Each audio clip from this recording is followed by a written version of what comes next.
Don't make your living selling other people's books when you're trying to write your own. It seems brilliant at first.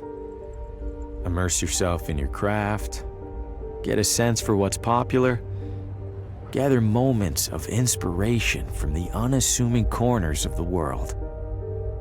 But immersing yourself in anything eventually takes its toll.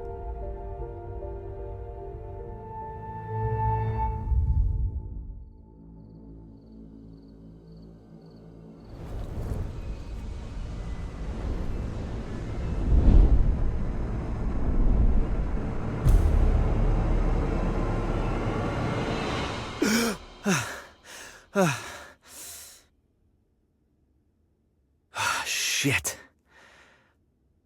You'd think a recurring nightmare would eventually get less, I don't know, nightmarish. I need to take a break, get out of this room for a bit.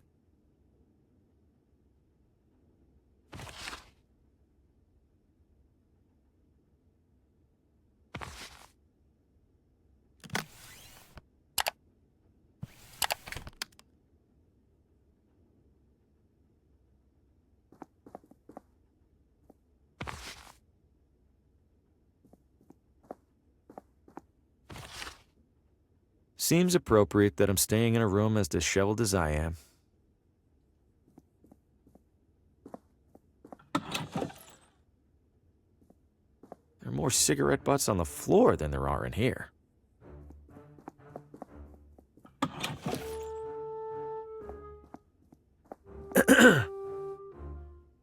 Hello? I know you. Harvey Green, room 3? Do you have a map of town I can borrow? That's odd. People don't usually ask for maps? You're not in the book. Maybe the morning guy forgot to add me when I checked in. Yeah, maybe. So, map? On the stand behind you. Stand's empty. Well then, guess I'm out of maps. Guess so. Thanks.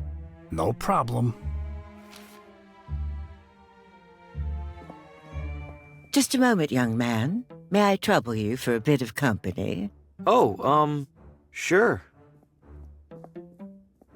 Well, if it isn't the traveling writer, welcome to Villa Ventana.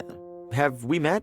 Oh, no, but I saw your suitcase full of books burst open on your way into the hotel. And since it sounds like you are indeed a writer, you simply must meet Oswaldo. Who's Oswaldo? Oh, a most charming and riveting storyteller, the life of every party he attends. In fact, he lives just a few doors down from here. Thanks, miss. I'll drop by. Do tell him Gladys says hello. Where are you visiting from? Oh, about 5 blocks, give or take. You live here? Why are you staying in a hotel? Young man, vacationing is about mindset, not distance. You've traveled much farther than me to be here, but are you on vacation? Good point. You're looking elegant.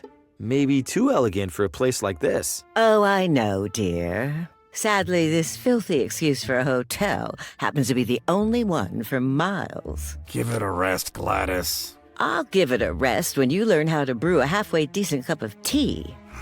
Crazy old thing. You love me. Take care. The evening air is perfect. I'll give the town that much. It's propped up against an old hitching post.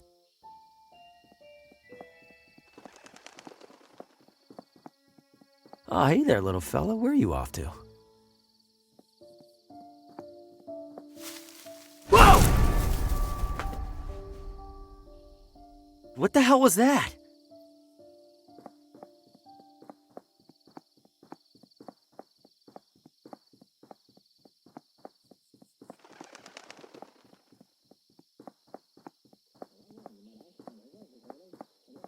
Exercise extreme caution when crossing. Why? I haven't seen a single car on the road. Get out of the road! Watch it, buddy? Hey, you trying to get killed? How is this happening every single time? Deja vu doesn't even begin to describe it. Coming up next on Among the Shadows, murder most foul. New radio drama. Haven't heard of this one. And what role will recent arrival Harvey Green play in these troubling events? Wait, what? Hey, who's in there? How do you know my name? Oswaldo? This isn't funny. I'm going inside. Hello? This looks abandoned. Or worse. Wait a second, so who's listening to the radio? And where is the radio? Sounds like it's coming from in there. It's locked. Why?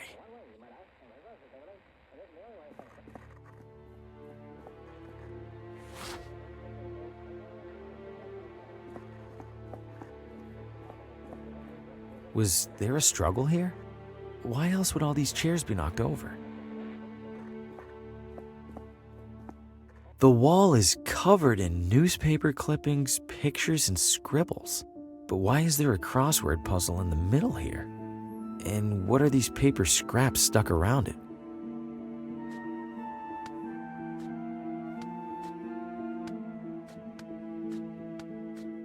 The remaining letters spell Telltale Heart. In that story, the narrator hides a body under the floor. I hope Oswaldo didn't consider that a source of inspiration. There's a crease in the corner of the rug, as if it's been folded up recently. Am I really going to look under there? I have to, right? Huh? Something down there is reflecting light from the window. It's a key. Did Oswaldo board up his own windows? Why? This looks like it fits. Hold it. Don't move. Keep your hands where I can see them. Good God, what the hell's going on in here? Who are you? What's your name? My name is Harvey Green. I'm in town for business. I'm staying over at the... What business? Books. I sell books. I have a card in my pocket. Can I... Slowly.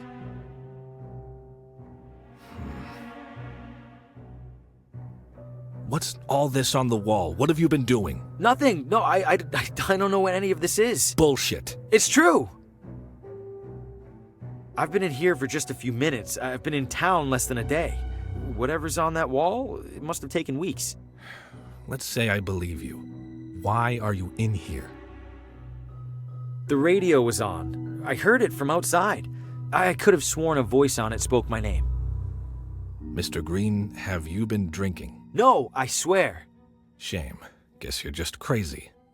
Mr. Green, do you have any knowledge of Oswaldo's current whereabouts? No, Sheriff. Then I have a missing person on my hands. Listen to me. I don't know what the hell's going on in this room. I do know that if people caught wind, it'd cause a town-wide panic. So you and I are gonna make a deal. I let you walk straight back to your hotel, and you tell no one about what you saw. Say a word or skip town, and I personally escort you to a jail cell. Do we understand each other? Yes, Sheriff. Good. Now get out of here. Shit. Breaking into a house? What was I thinking? Am I losing it? No, I swear I heard my name coming from in there. I didn't imagine it. I couldn't have. And even if I did, I couldn't have imagined all that other stuff I saw in there. I can't just sit in here and ignore it. For starters, this is the only interesting thing that's happened in months.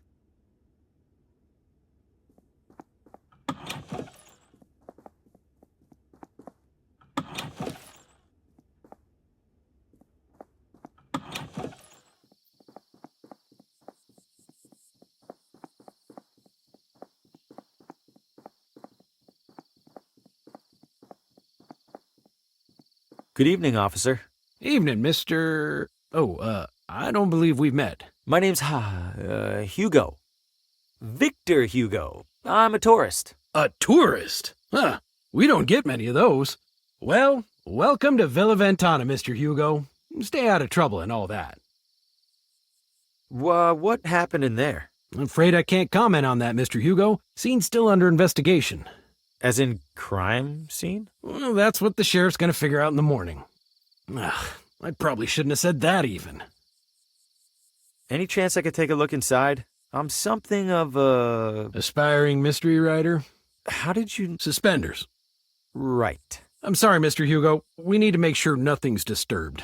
You're just gonna have to use your imagination. Writers are good at that, aren't they? You sure I can't peek in there for just a second? I'm sure, Mr. Hugo. Sheriff's orders. Is it safe for me to be out at this hour? Are you keeping out of the crosswalk over there? Yes. Then you're fine. What's so dangerous about it? I wish I knew. Almost every time we're called out, it's because some pedestrian got hit.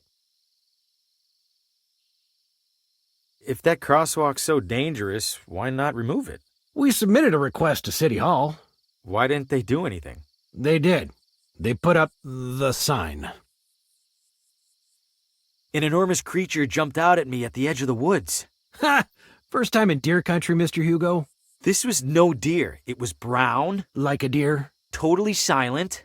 Like a deer. You don't understand. Relax, Mr. Hugo. You're not the first to get spooked. I promise the deer will leave you alone if you give them the same courtesy. Officer, I think I hear screaming. Someone needs help. I do appreciate your concern, Mr. Hugo, but I don't hear a thing. It's faint, but I'm sure it's there. Listen again. Mr. Hugo, I think you could use a couple more hours of sleep, huh? Stay safe.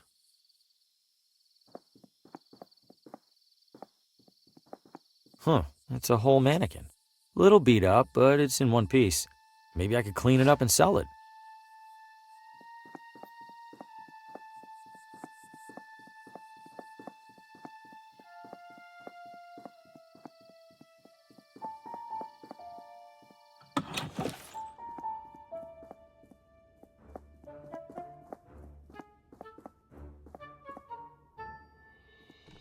Locked.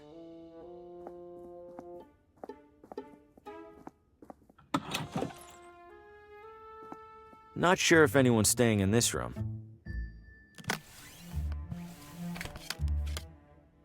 This guest wouldn't mind a bit of tidying, right?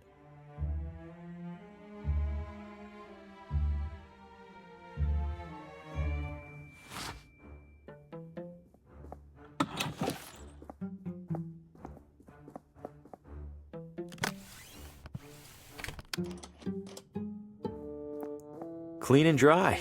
Let's see. Ooh, some of these are sharp. Might help me close a sale or two while I'm here.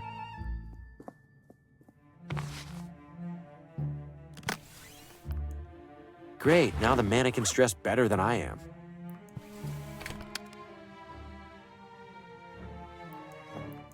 It's off by a few months, and a few years.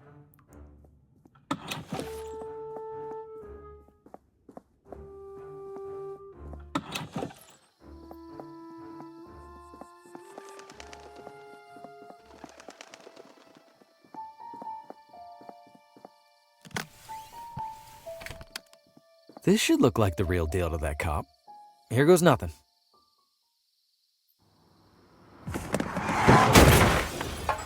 Shit! Shit, that wasn't supposed... Oh, God, what have I know this man. From my...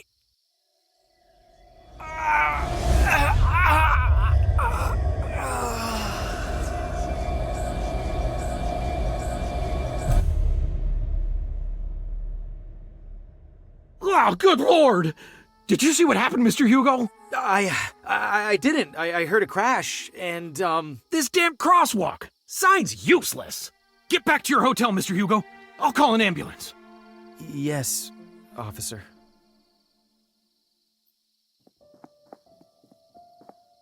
I just wanted to get into that house. Was there a storm recently?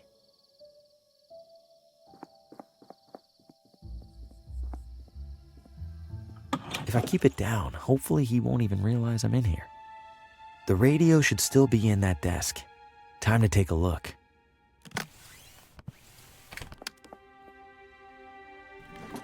There it is. And it's turned off? How? Whatever, I need to find that station.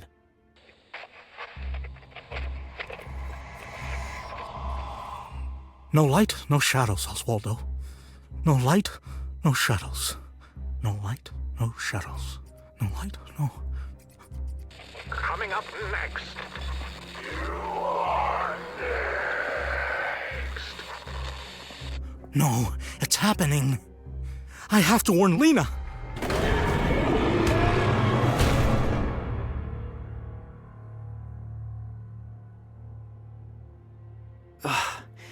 What did I just... That was him. He was right in front of me, and that thing just took him.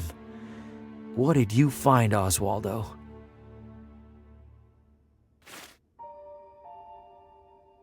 Oswaldo's diary. There's several references to a Lena. Must be the same Lena he mentioned in that vision. Wherever she is, I have to find her. I imagine it'll be easier than finding Oswaldo.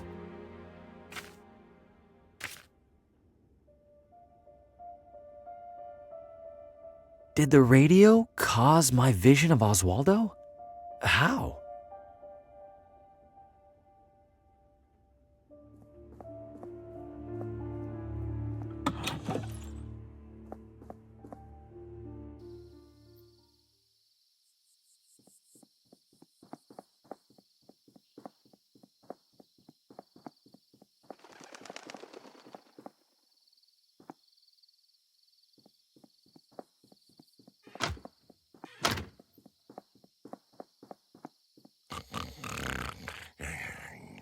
Aw, sleeping like an inebriated adult man. Wonder how long these have been coming soon.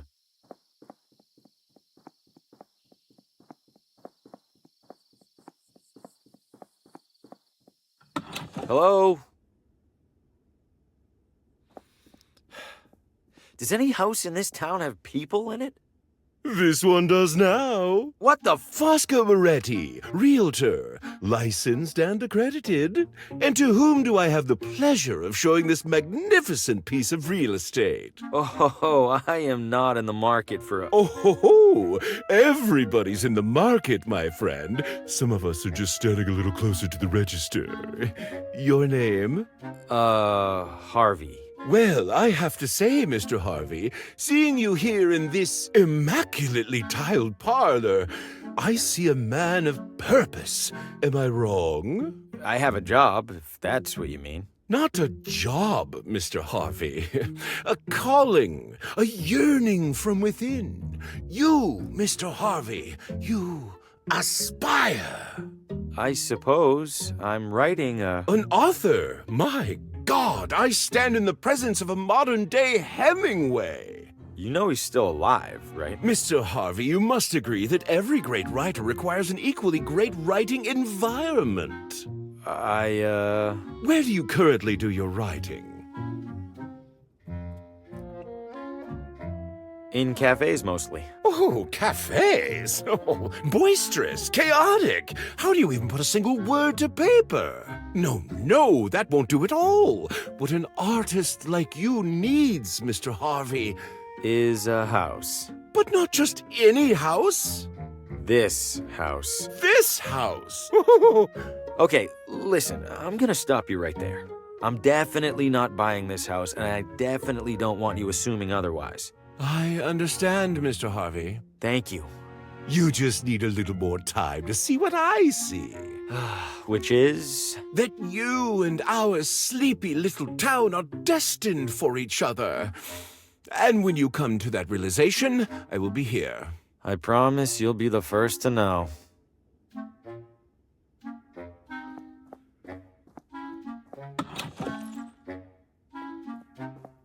Closet looks a little small.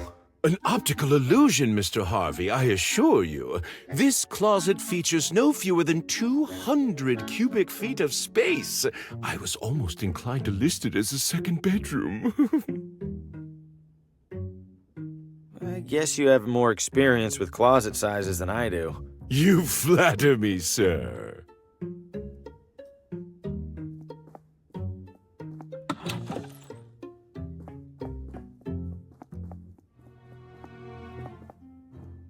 Come back soon.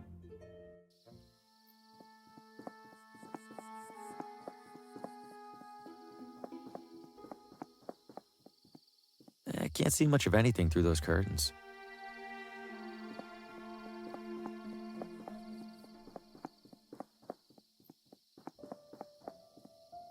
It sounds like something's back there. Ah!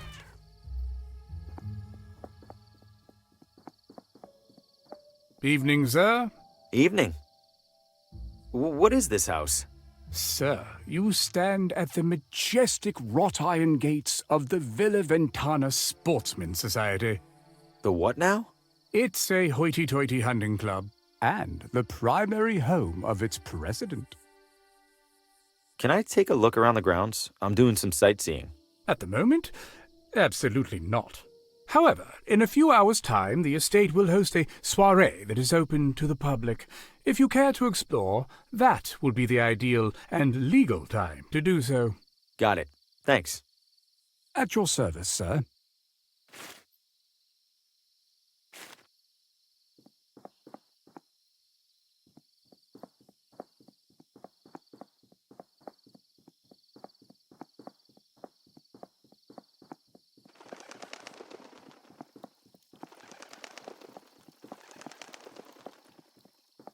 What'll you have?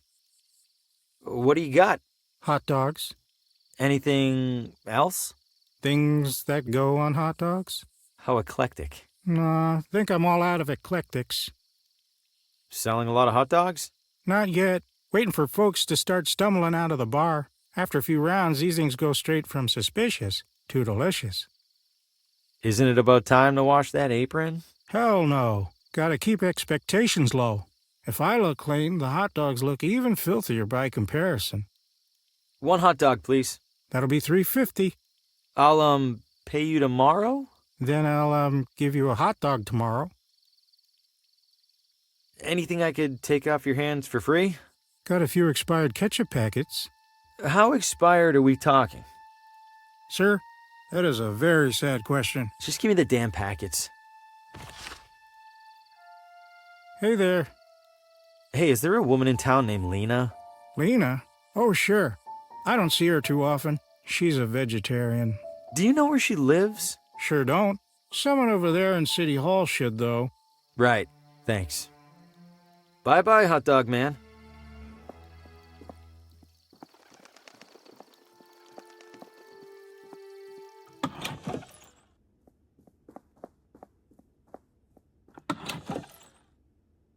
Restrooms for city employees only.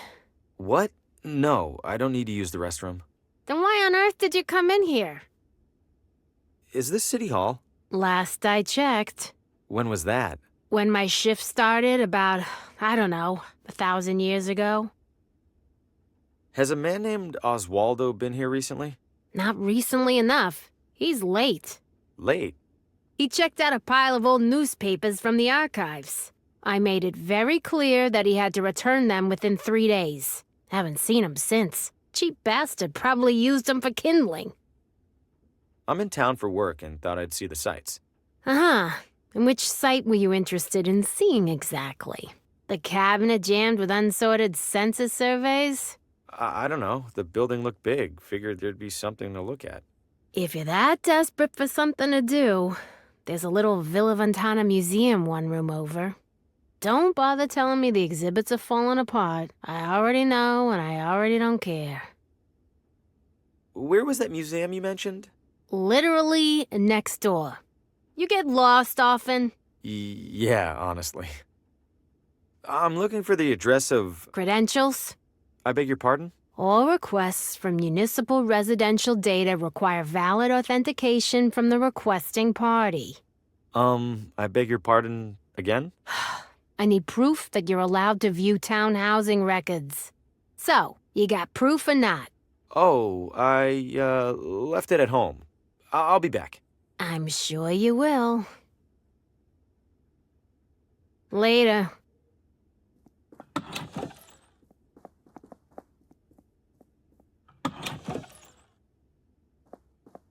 It's an old handwritten journal. Wonder what it's about.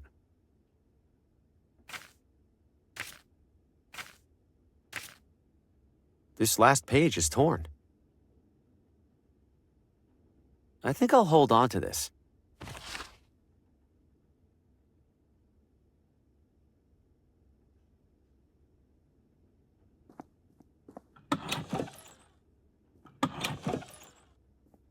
It's the first construction paper settlers arriving in construction paper Villa Ventana. It's a dusty wax statue of some old leader. The town's founder, maybe. Ugh, it's sticking to my finger. I'm surprised it hasn't melted. He's pointing very aggressively.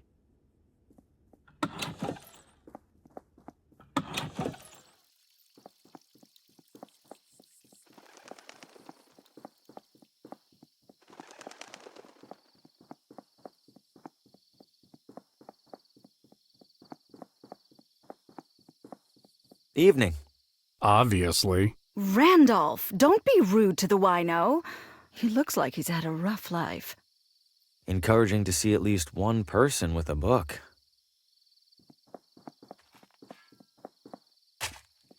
Good evening. Evening, ma'am. Are you open? We are. There's a reading tonight, so we're open later than usual. Please, take a look around. Thank you. Aww. Good kitty. Need something?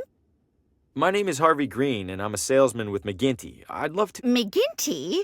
I don't recall their ever sending someone out this way. I believe they haven't, ma'am. I'm here to test the waters, so to speak. How are the waters so far? Lukewarm. Not surprised. Wouldn't say the neighboring towns are known for their readers. You'd like to sell to me, then? Oh, why not, Mr. Graham? Green.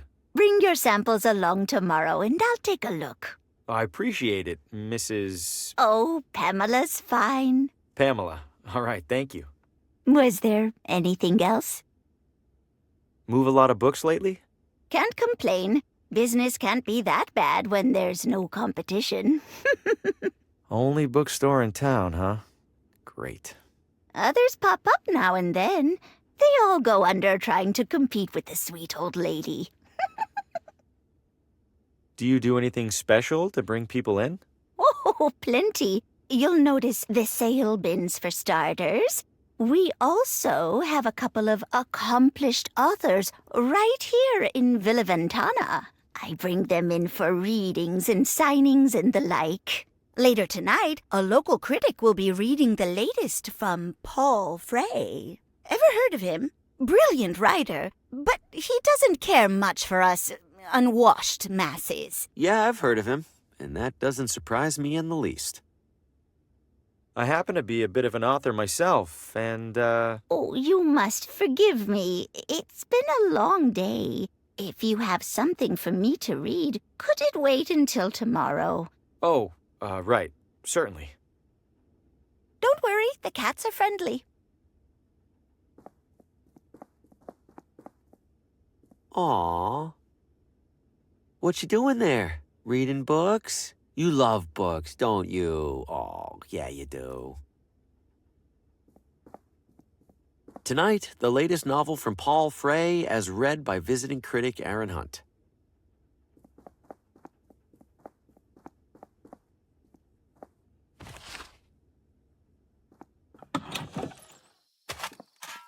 Sorry, pal. We're finishing up some road construction ahead. I'm obviously not driving a car. Can I sneak by? You sure can't, but we should be done soon. Come back in a while.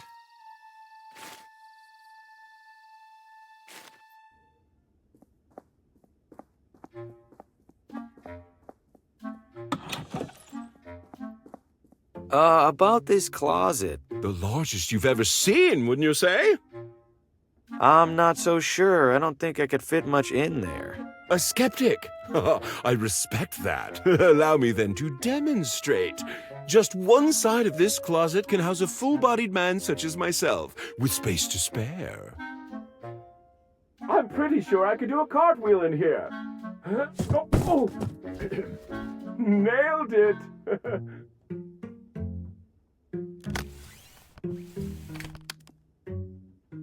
What in the...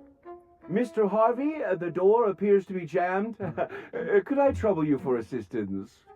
Uh-oh, it's really stuck. Not to worry. Very common with these older units. Try sliding this into the latch, would you please? It's not working. Hold tight. I'm gonna go get help. Oh, all right. Please do hurry, Mr. Harvey. Spacious though it is, I fear I failed to inspect this closet for bugs and such.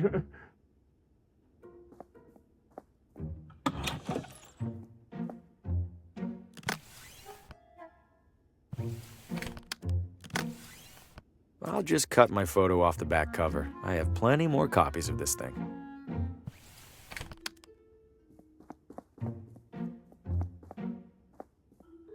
I'm not much for cigars, but a cigar cutter might come in handy.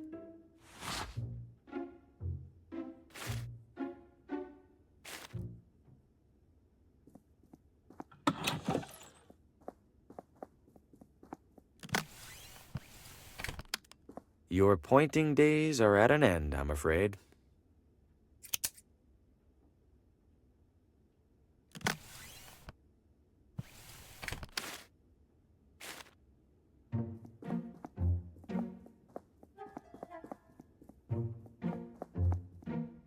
Ooh, oven's seen better days.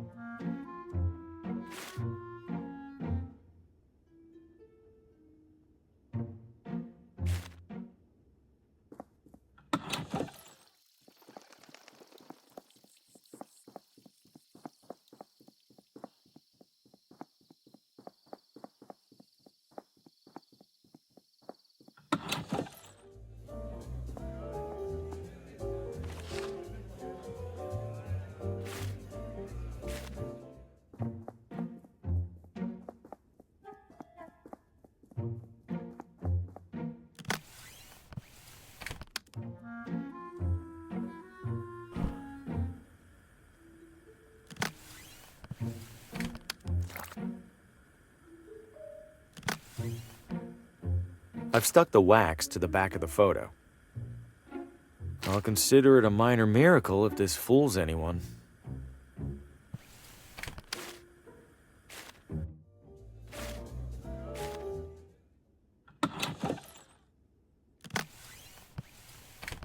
Found my badge. It was under my bed. Hand it over. Was that really so hard? Now, what was it that you even needed? The address of a woman named Lena. Last name? Not sure. The telegram with the requisition was smudged. Typical. Just a moment. It's always something with these guys. Where the hell was that binder? Lucky for you, there's only one Lena in our records. You have a map? There you go. And hey, what a coincidence, it's finally quitting time. Wait, which side of the street is... Never mind, I'll figure it out. Oh, I should have held on to that umbrella. I better hurry. This has to be the place. Seems obvious now that I'm here. I don't see anyone around, including the sheriff. Time to get some answers. Hello? Lena? No one's here, as usual. This looks new, at least compared to everything else in here. It looks custom made. There's a narrow slot on the side for something.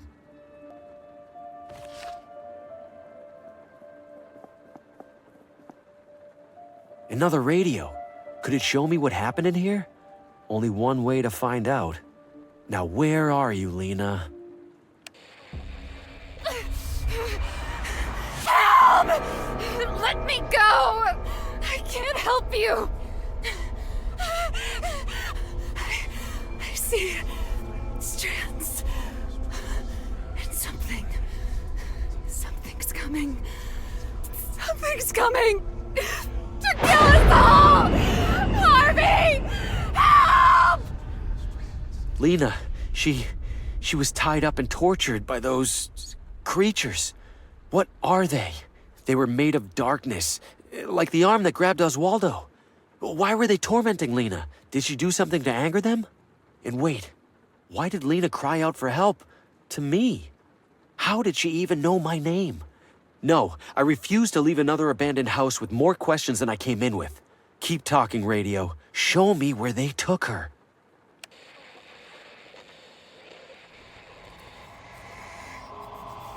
No light, no shadows. Can't be right. Move faster. Lena, it's the sheriff. Please open the door. We know you're home. We got another noise complaint. We're coming inside. Can't stop it. Never be able to stop it. Jesus. Lena, what is all this? Doctor? Very concerning. We must bring her in for observation. Lena, please come with us. It isn't safe for you here alone. No, you're doing exactly what they want. What who wants? You can't see it, but you're helping them.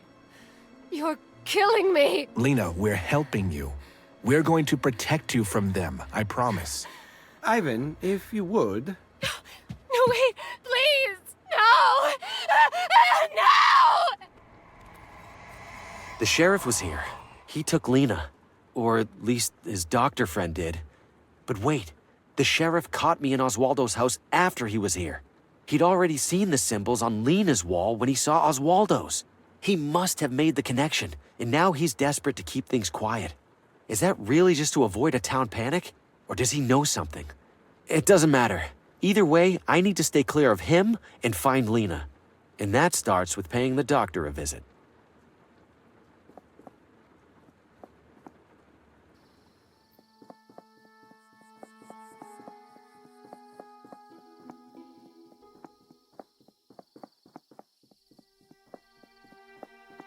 Whoa, look at the size of this place. It could probably fit everybody in the whole town.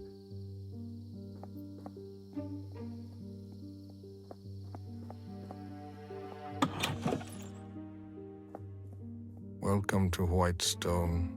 May I help you? Is this a hospital? Technically, it's a psychiatric sanatorium. Seems big for such a small town. We treat referrals from all over. Something about thin mountain air, promoting cognitive wellness. Have to admit I'm skeptical. You and me both. Sorry, what was it you needed again? Who's in charge here? Can I talk to them? Are you a member of the press? Relax. The answer is no either way. Then why did you ask? Different flavors of no. No offense, but this place is creeping me out a smidge. Just a smidge? How do you stand to work here? The pay's decent because nobody else wants to do it. Plus it's quiet. Well, most of the time. I believe there's a patient here I need to talk to. You believe? No, I know there's a patient. What's the name? Lena.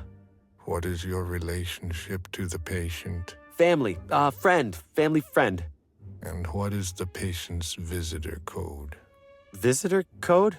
All patients have an associated visitor code that's provided by their referring physician. Oh, right. Who's that again? I'm sorry, sir. I'm not authorized to disclose sensitive medical information. Yeah, that makes sense.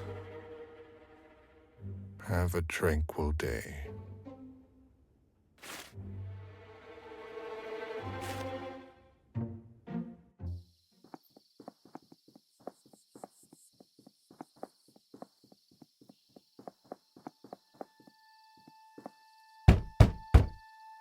Well? Well, what? You're the one who knocked, you tell me. Are you the doctor? No. Can I see the doctor? No. Why not? No more appointments today. Emergency care only. How do you know this isn't an emergency? You look okay to me, medically speaking. Out of curiosity, what does the doctor look like? Out of curiosity, what do you care? I might have seen him recently, but I wanted to make sure. Learn to live with uncertainty. Goodbye now. Son of a... Ugh. What's an example of a medical emergency the doctor would treat right now? You want an example, young man? An example? Fine. Earlier this evening, Dr. Morgan had to pronounce a poor man dead on arrival. Lost control of his car, crashed, and flew through the windshield. Fellow looked like a meat pretzel. Oh no. See, now that's an emergency. Well, that and the shroom gulpers. Did I hear you say something about shroom gulpers? Damn shroom gulpers. Bane of the whole town. What are they? What's it sound like? They're idiots who gulp mushrooms to feel, I don't know, goofy. Most of the time they just sit there and giggle. But sometimes they start thinking they're something crazy, like a banana. Then Dr. Morgan needs to sedate them before they start peeling themselves. Ew. Now be on your way. And for everybody's sake, don't gulp any mushrooms. I've seen enough of you. I desperately need to find one of the doctor's patients. Her name is Lena. Nope. Nuh-uh. Ever heard of a little thing called doctor-patient privilege? Yes, but... But nothing. Lena's file is just as confidential as anybody else's. Now beat it! So this is Lena's doctor. I need to figure out a way in there to get that file.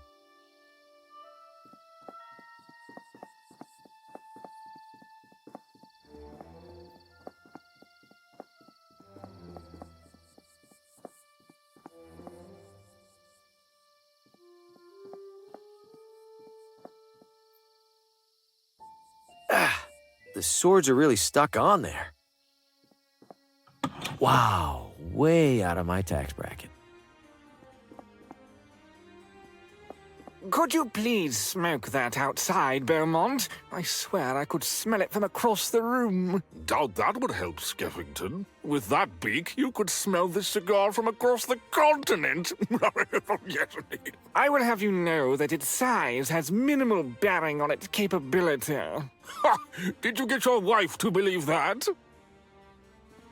Is it supposed to be waving?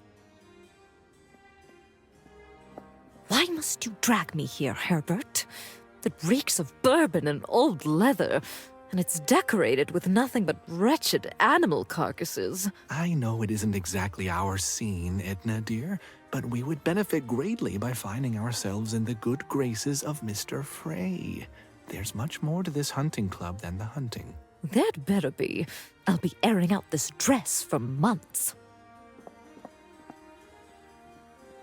Good evening, gentlemen. Ah, a newcomer. Your name? Harvey Green. I was considering joining the club.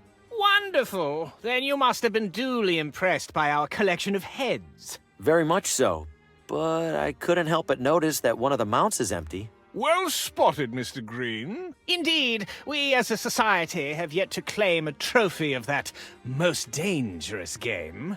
You mean jaguars? I've heard they're quite cunning. A reputation that is woefully undeserved. Tigers? Alas, tigers began to bore us some years ago. They've run their course. Then what? Why, the only animal capable of reason, naturally. What? No animal is capable of reason. Unless you mean... Wait, no! Please! Ha! Bagged another one, Richard. What the hell? Oh, just a touch of fun, Mr. Green. What sort of club would we be if we didn't haze the prospective members? Please enjoy the drinks and conversation. And be sure to speak to Gordon if you wish to apply. Looks like I've caught someone's attention. Welcome, sir. My name is Gordon. I'm Harvey Green. What brings you here this evening? This is the hunting club, right? I was hoping to join. Ah, well, rather luckily, we happen to have a... Who do we have here, Gordon? Harvey Green. He's interested in joining the club. Harvey, this is club president Paul Frey. The author?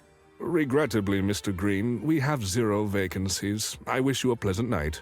It sounded like Gordon here was about to tell me there is a vacancy. Yes, indeed, we're in the process of... Gordon was mistaken. We certainly have no availability for bedraggled drifters. What? I'm not a drifter. I'm a writer, like you. Adorable. Write all you like, Mr. Green. You are nothing like me. This is an exclusive hunting club, not a charity. Now leave before I need to ventilate my foyer. Wow, I hate that guy.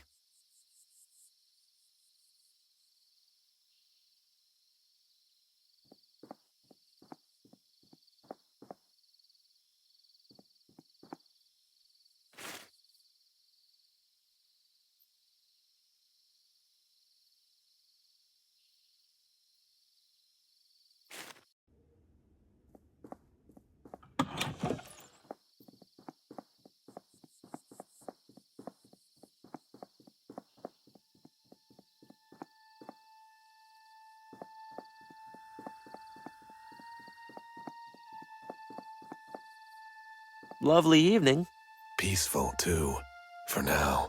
Expecting a war later? Expecting anything.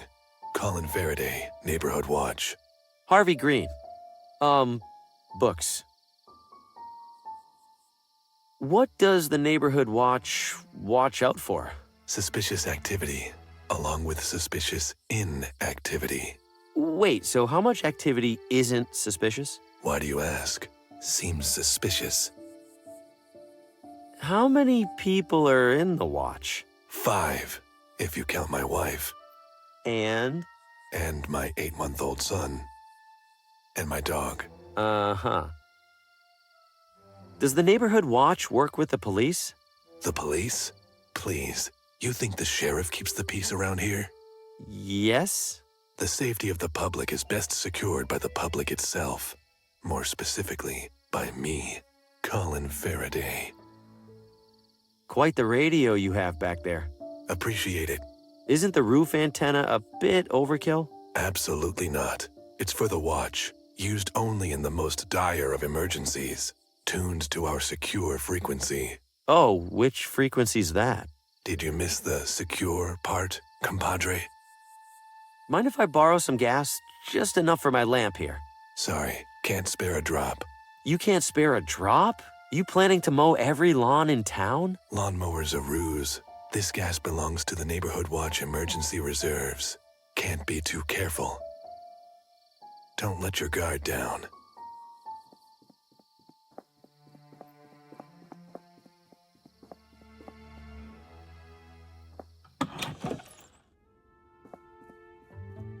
Hello, friend. You seek to reshape the Earth. Oh, I've never really worked with clay. Who said anything about clay? Did you make everything in here? A few are by students, but for the most part, yes. Impressive work. The wheel does the work. We simply leave an impression as it turns. But don't you turn the... Forget it. Are you done for the day? I am not. But at this moment, I am a potter with no clay. Hardly a potter at all, really. Can you get more? I can, but the absence of a certain leg makes it a challenge. Right. Left, actually. I could bring you some clay if you want. I will appreciate that, yes. One feels troubled when they do not play their given role. You will bring me clay, and I will give you something from my shop in return. That's a lot of little clay discs. They're gambling chips, friend, for the casino. You make all of the casino's chips? I always have and I always will, until one of us is not here. Where do I find clay around here? Keep an eye out, friend. You will find it. Really? That's the best you can do? No. until you next are here.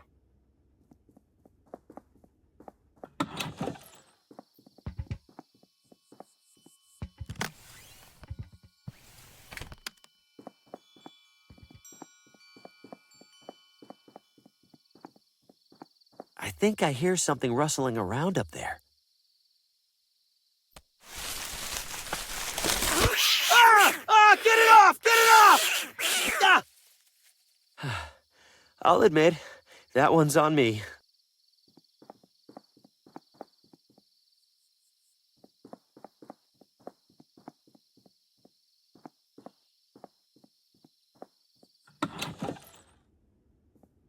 Constance DeWitt. You are? Harvey, Green. You here to compete, or just looking around?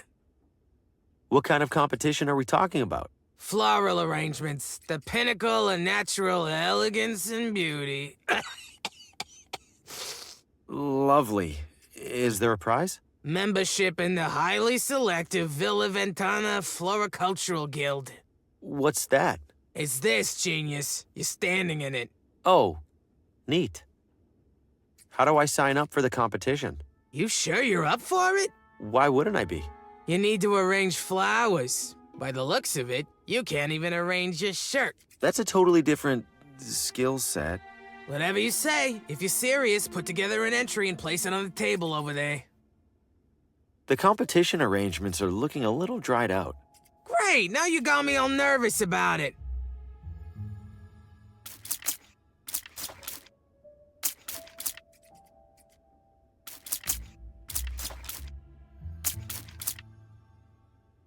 That should hold him over. Well, hello there, sir. Welcome. I'm Judy. Thanks, I'm Harvey.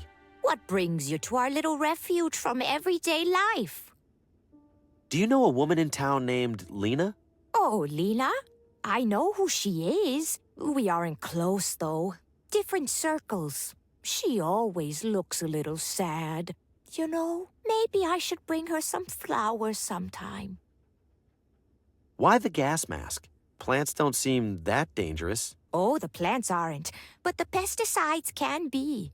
You don't want to breathe in any of those, no, sir. Mind if I borrow the mask for a little while? Oh, I wish you could, Harvey. But only club members can use it. Them's the rules. What's that you're working on? Oh, this? It's called a bonsai. You prune it so it grows just the way you want. I like to think this little guy appreciates that someone's in charge of all the important decisions. Take it easy, dear.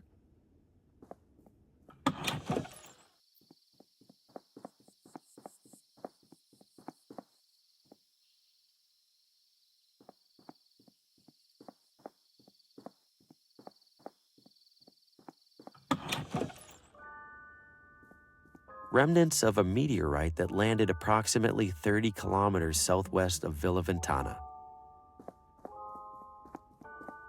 Welcome, fellow galactic traveler. Hi. Why are you calling me a galactic traveler? Why, because you are. All of us are. Hurtling audaciously through the Milky Way aboard our great spherical vessel. I feel pretty stationary. An illusion. The speeds of Earth's orbit and rotation hold so miraculously constant that we feel nothing. Well, just have a look around. I'm sure you'll pick up a factoid or two. Why does this town have an observatory? Villa Ventana's high hilltops make it stellar for stellar observation. Regrettably, Villa Gaviota's substantially higher hilltops make it even more stellar. And it's 30 minutes up the road. All of which is to say, we don't get many visitors. So, welcome! So is there a telescope I can look through? Sadly, our research telescope is off-limits to guests. However, we have set up a spyglass at the rear window. What's the difference between a spyglass and a telescope? A spyglass is weaker, better suited for terrestrial observation of distant objects and landmarks. You'll find it provides a striking view of Ventana Peak. I'm a little rusty on my planets. Could you refresh my memory? Certainly. Over on the left there, you'll see the sun, which is our star. Then we have our 4 smaller planets, Mercury, Venus, Earth, of course, and Mars. Then we have the much larger cohort of Jupiter, Saturn, Uranus, and Neptune. Thank you. That brought it all rushing back. Anytime.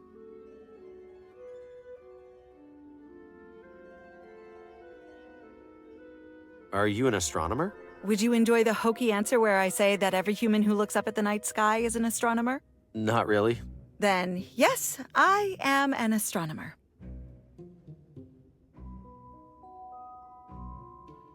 So, anything new in space? The community is abuzz with excitement over the recent discovery of a 9th supposed planet. Pluto, they're calling it. What do you mean, supposed planet? It feels hasty to classify it as such. If the reports are true, it's even smaller than the moon. The moon! Plus, now I'm stuck here painting a Pluto to add to our educational display. If you don't think Pluto deserves to be in the planet display, don't add it. But the larger community has reached consensus. Is that what Copernicus said when he figured out the sun revolves around the Earth? Earth around the sun. Whatever. The thing is, Copernicus was disputing a fundamental understanding of the cosmos. This is like arguing about whether a particular shirt is a small or a large. Yes, but what happens when you wear a large shirt when you're supposed to wear a small? Oh my god. You look ridiculous. You're right, I have to take a stand. Here, take my Pluto before I overthink this. Yes, stay strong for science.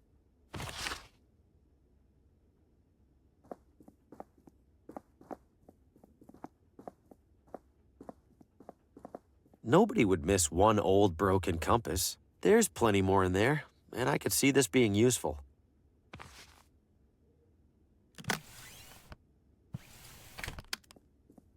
It's bolted onto the base. I can't smuggle the whole thing out of here. I'll borrow this for a while. Don't imagine anyone else showing up to use it.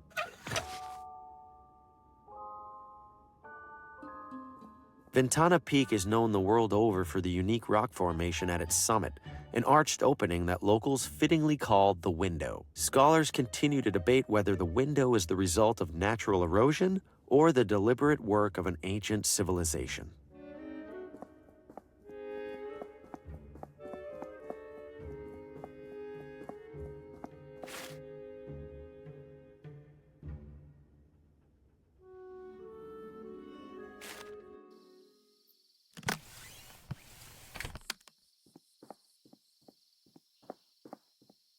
Better do this from a distance.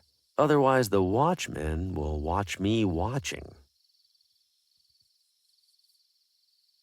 There we go. Clear as day. His top secret frequency is 30 megahertz.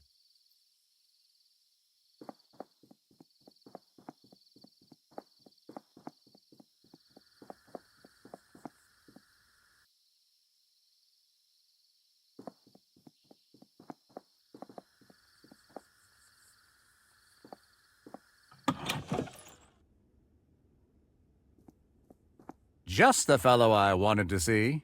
You know me? I know everything that I need to. Which is? That you are a man in dire need of a barber. There's hair all over the floor. First time in a barber shop? No, it's just usually they sweep it. As I will be doing when I close up. I collect it and sell it to local farmers as fertilizer. Does hair work as fertilizer? I have no idea. Mind if I grab a handful of that hair? You seem to have plenty. Whatever do you want it for? I don't know. Surely you see the absurdity in that, yes? Yes. So can I grab some? No. As I told you already, I sell it. You ever nick anybody with that razor over there? Looks sharp. Indeed it is sharp. It is in fact much more dangerous if dull. And I can assure you I have never injured a client. To do so would be disastrous to my reputation. Not to mention my minor aversion to blood. You said you have an aversion to blood. How bad is it? Why, you're not bleeding, are you? You have to tell me if you're bleeding. It's the law. So pretty bad then. All things being equal, I would strongly prefer not to be in the same room as an actively bleeding individual. I will leave it at that. What do you charge for a haircut? I'm low on cash at the moment. How much do you have? 0. Ah, I fear I charge a touch more than 0. But seeing as how I'm newly arrived in town, allow me to offer you a complimentary shave. Provided that you return for a proper haircut whenever your wallet allows, of course. I suppose a quick shave wouldn't hurt. That's the spirit. Have a seat.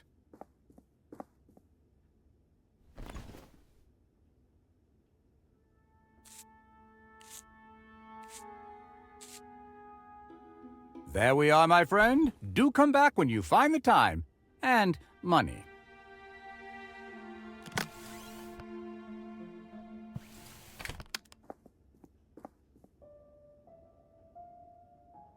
Would you mind touching up my shave? I think you missed a spot. That won't do at all. Take a seat.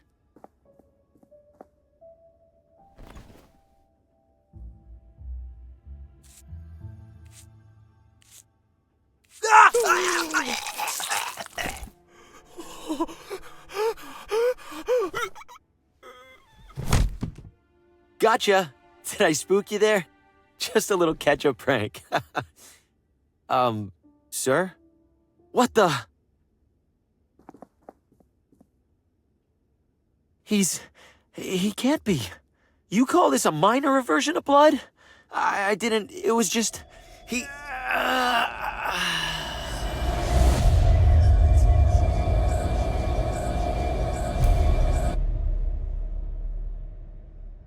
he was in my nightmare, like the man in the car. How many other heads were mounted on that wall, besides mine? Am I next? What am I supposed to do? I can't tell the sheriff, and if I leave town, he'll have all the more reason to suspect me. I'm stuck. I have no idea why I would need this, but he definitely doesn't need it anymore.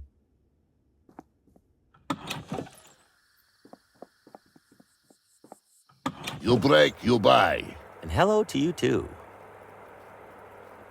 Impressive fan. Not for sale. Why not? Nothing wrong with it.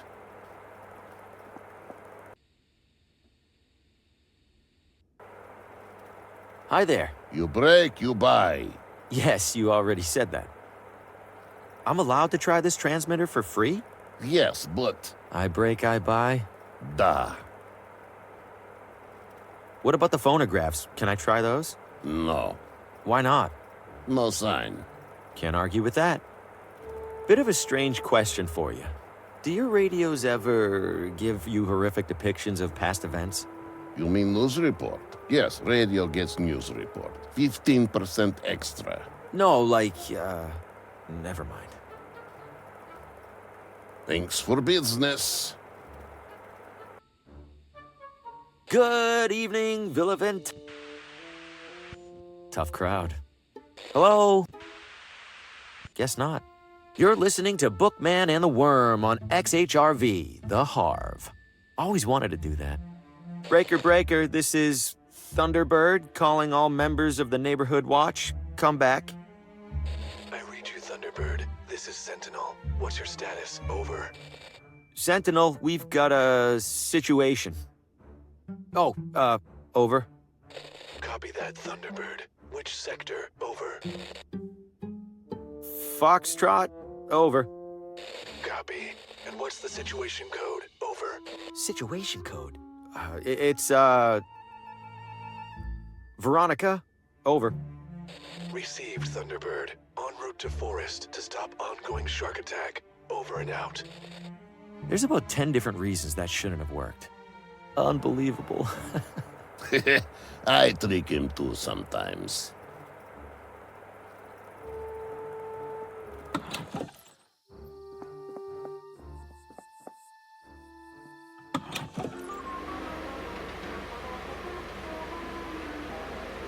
Apparently he's been doing it for as long as they've been together. You're kidding! It's so disgusting. How can she stand it? That's what I said! Oh, I think you have a delivery, Mary. Can I help you, sir? Who's this gross guy you're talking about? I'm sorry, does that sound like it's any of your business? Annette, he might be a customer. Are you a customer, sir? No. Then I'm sorry, does that sound like it's any of your business? Are there any new fashionable trends I should look into? No offense, but it looks like you should start by studying the basics. That's very offensive. Sir, Annette said no offense. That means you can't get offended. Those machines are huge. They look pretty dangerous. They do? No, Annette. Don't listen to the uninformed gentleman. The hair dryers are indeed large, sir, but they are perfectly safe. How hot do those things get? Could that damage your hair? Wait, could it, Mary? No! Sir, you are distressing my client. If you have no business here, please leave. Either of you smell burning? Burning? Oh my god! Do I? No burning, Annette. Zero burning. Just dry, healthy hair. Sir, get out already. Please come again.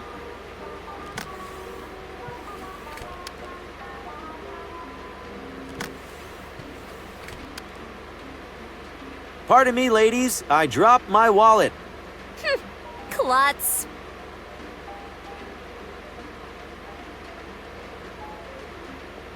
Not to be a broken record. What is it now, sir? There's an awful lot of hair on the floor. Is the hairdryer supposed to do that? That's my hair! My beautiful hair is ruined! Annette, I'm so sorry. This is Well, that went better than the prank with the barber. Those things look like they could suck the brain right out of your head.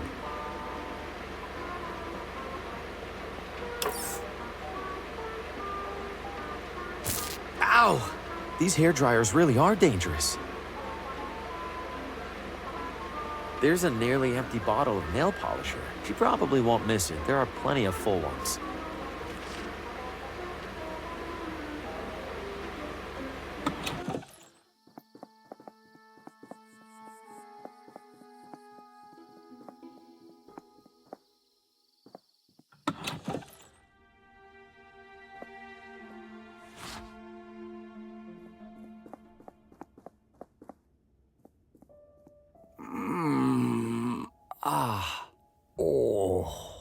You're Mortimer, yeah?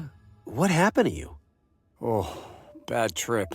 Or maybe a really good one. I can't really remember. And now the sheriff's got you locked in here until it wears off. Hopefully that's all. He seemed angrier than usual. I think I did something this time, maybe. There's no way you totally forgot what happened. You'd be surprised. Those mushrooms pack a punch. But when they punch you the right way, man, let's just say the Watambu were onto something. You're this messed up from some mushrooms? Oh, those aren't some mushrooms. Best mushrooms in the world out in that forest. But sometimes they get a mind of their own, and then you end up losing yours. Did you say Watambu? What's that? People who lived here a long time ago. They're the ones who figured out about the mushrooms. Do you know anything else about them? Did I already say they lived here a long time ago? Yes. Well, that's all I got. You gotta remember something. Where were you when you came to? Dr. Morgan's office, same as usual. He said I was licking the window of the candy store screaming that it needed more nougat. And then the sheriff came in and started asking me questions about some green thing. The sheriff asked you about a green thing? What green thing? I don't know. The doctor said I was holding it when he collected me. I didn't get a good look because I was so out of it. Oh no. The sheriff must think I stole it. What if I did steal it? Where's the green thing now? If the sheriff hasn't figured out who it belongs to, he probably put it with the rest of my stuff. And where's that? In one of the lockers over there, probably. Thanks for visiting, whoever you are. Mortimer said he was found holding some green thing, and it's probably in one of these lockers. They're lockers, so pretty confident they're locked.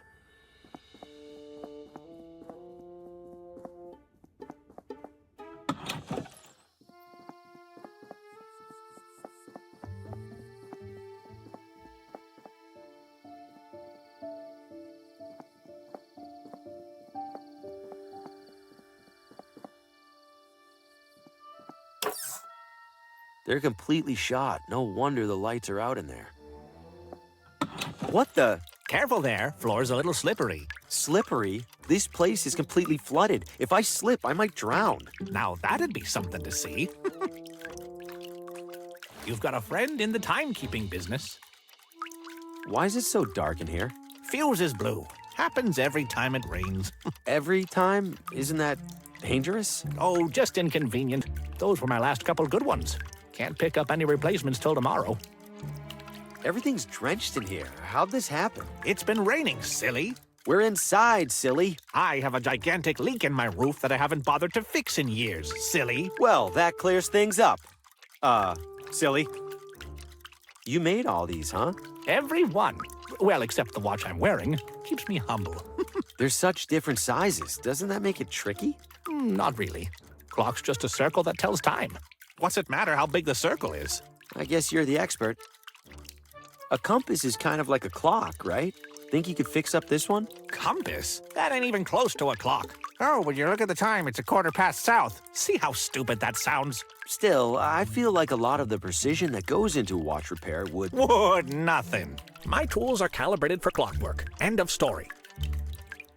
What if I bring you some working fuses? Would you fix my compass then? Most days, I'd sooner keel over than even entertain the thought. But I do enjoy seeing more than 3 feet in front of my face. Fine. You get me fuses, I'll make an exception. One exception. Stay dry.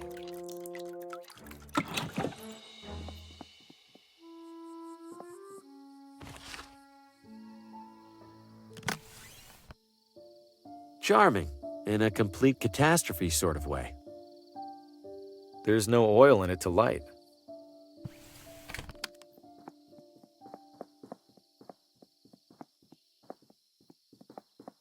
Is that engine running? What's that clatter? How'd it get in there?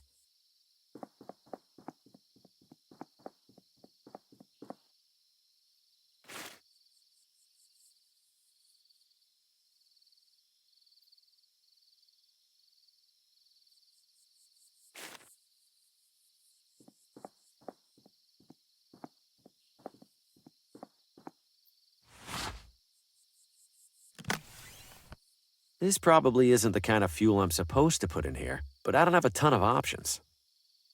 It worked! Nice bright light, with the slightest hint of noxious fumes.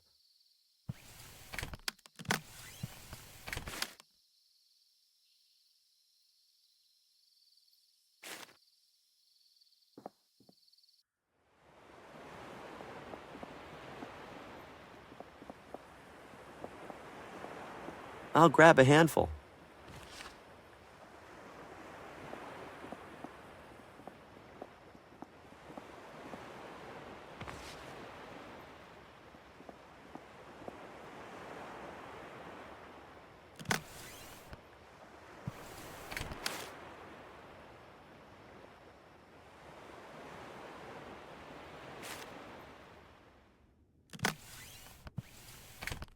You have clay for me. Good guess. Something like that. In return, you take any item in the shop. Even one of those chips? You will use it to defraud the casino. Oh, no, I have a wobbly table. I'll slide it under a leg. Ah, yes. I am familiar with wobbly legs. You help yourself. They aren't painted anyway. The casino paints the chips after I make them. Thanks for this. Thank you for my clay. Not too shabby. Looks real enough to me, anyway.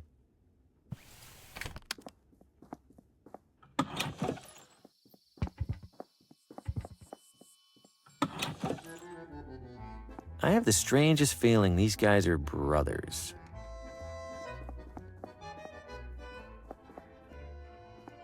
If you're here for dinner, pick a table. I'm not hungry. What are you, the health inspector then? We're closed. What's your problem with the health inspector? Those government jamokes will find any excuse to shut down an honest local business. I bust my ass night after night slinging pizzas, and they expect me to find time for federally mandated sanitation guidelines. God forbid there's one measly rat in your side salad. Pick it out. Where did you learn to make pizza? Ever hear of a little place called Naples? Yeah.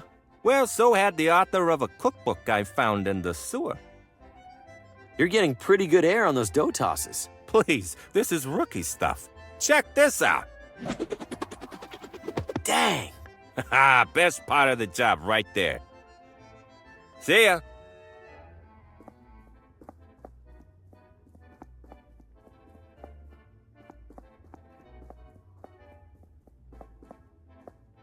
People's clothes are hanging over the pizzeria. Classy. The pizza chef's working right below here. Time to go fishing.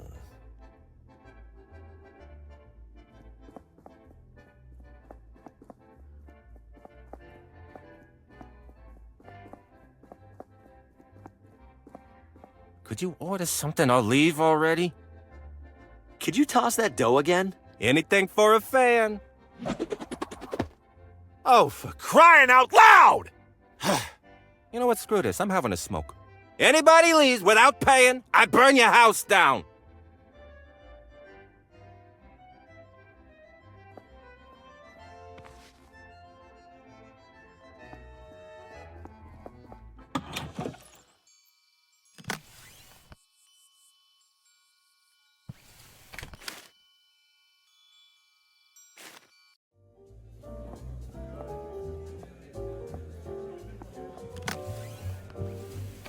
I'm ready to cash out. Here are my chips. I mean, chip. Singular. One moment. Your pittance, sir. Have a nice evening.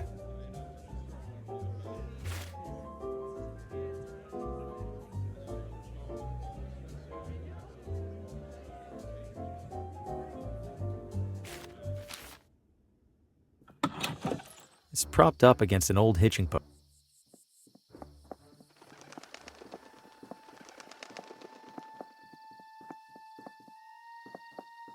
All right, Harvey, it's just a forest. Just a typical forest with typical trees and bushes and absolutely nothing that's going to devour your flesh.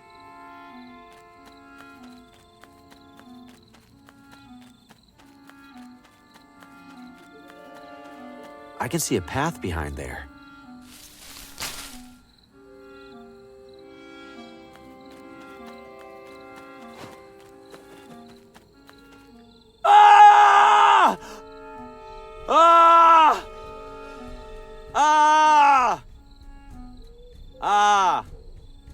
Well, it would probably have killed me by now if it was going to. It's huge and looks ancient. Who made it? And why? Evening, sir. Mind if I borrow this? Promise I'll bring it back.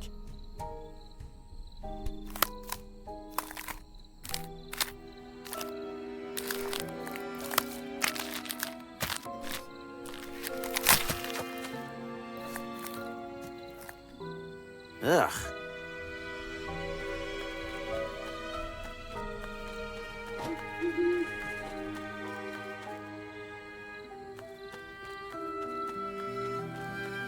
Ah! There'd better be something really useful out here.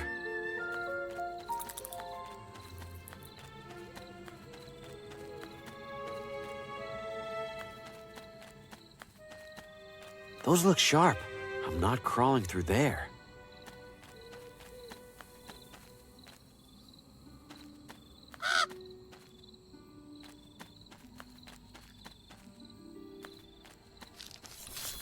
Something smells purple.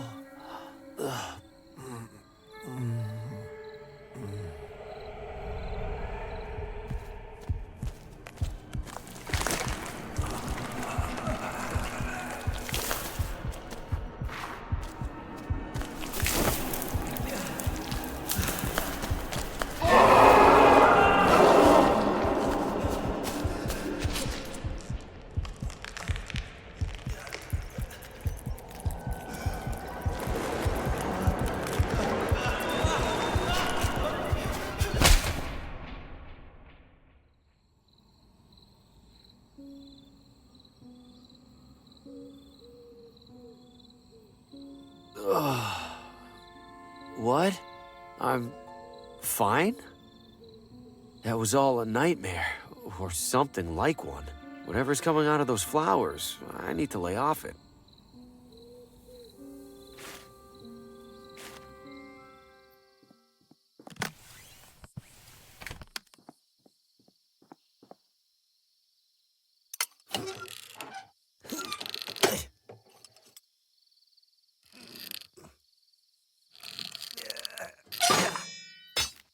Oh, wow. I am so sorry. Let me take care of that. Careful, careful, and there we go. Good as new. Sort of. You take it easy for a few days, okay?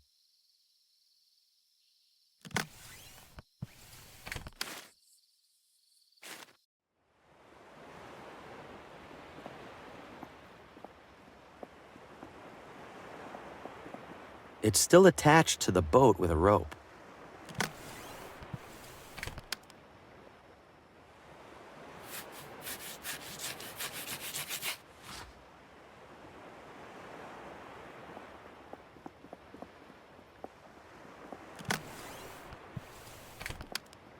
This should work as a paddle, at least well enough to get me to that lighthouse and back.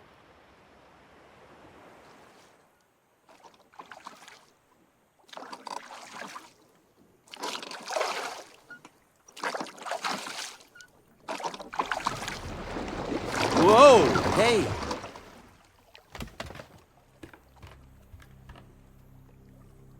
What was that? I can't see a thing down there. Better not be a whale. I'm not trying to get swallowed like Geppetto.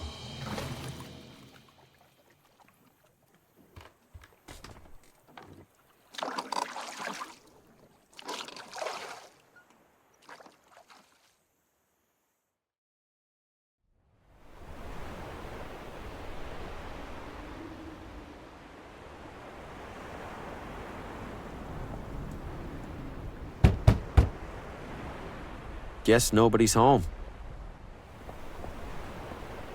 Something tells me I can't reach that.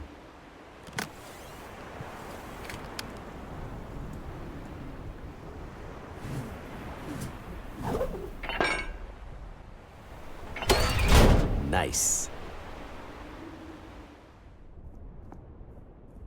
That's the brightest light I've ever seen. I mean, besides the sun.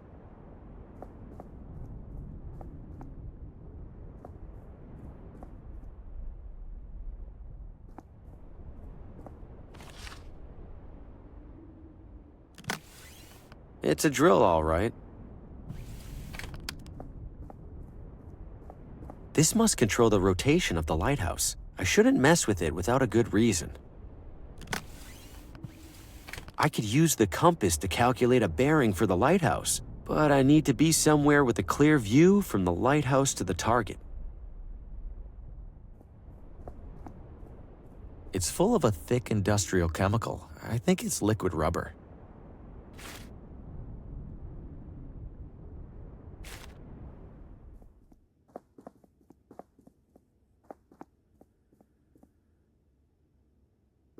Looks like someone left their gloves behind.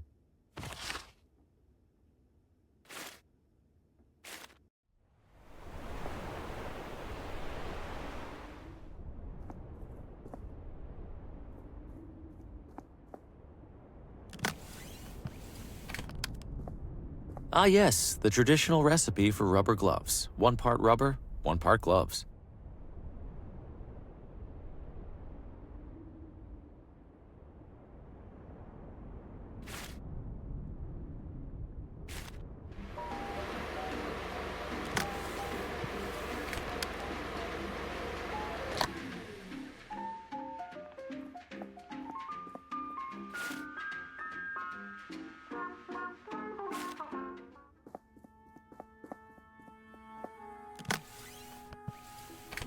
This should get a locker open without causing too much obvious damage.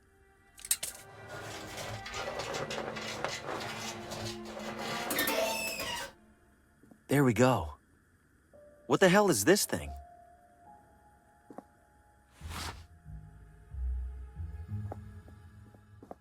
Oh, my head. I saw the green thing you stole. Does it look expensive? It looks like it belongs in a museum. You mean, like in the gift shop? Nope. Oh, God. I really did it this time, didn't I? Did you say... There? Do you know... Did I? Yeah. That's all. Thanks for visiting, whoever you are.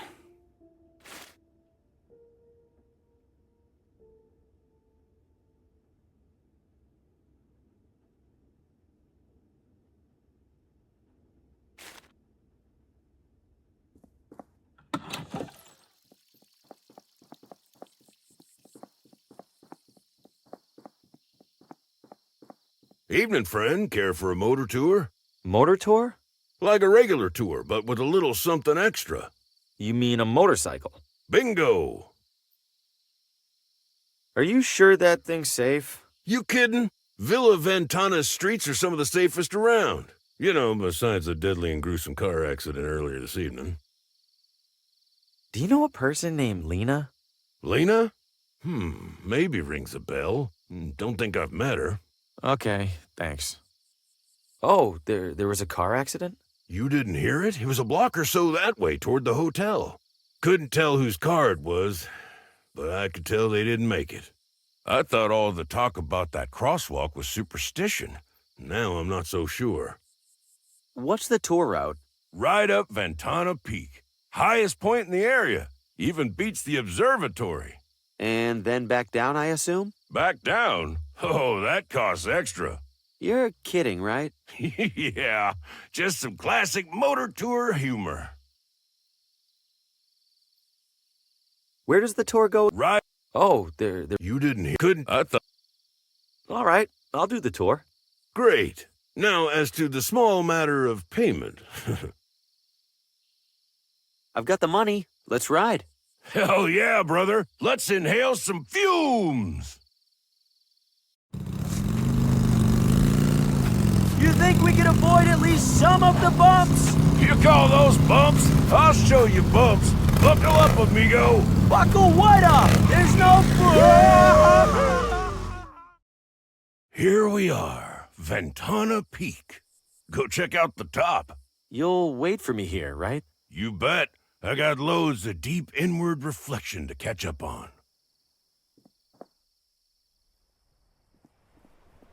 That's one powerful light. How did this hole get here? There's a small hole in the ground here. It fits perfectly.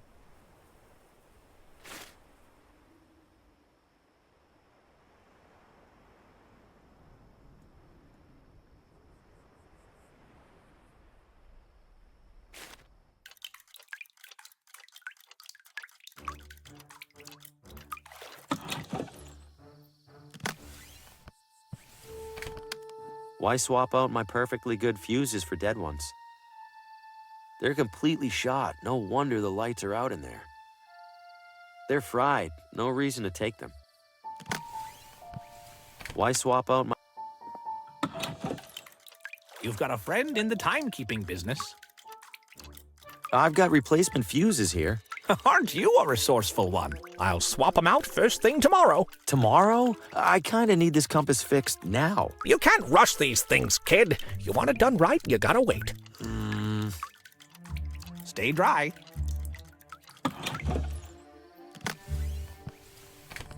This should be a quick fix.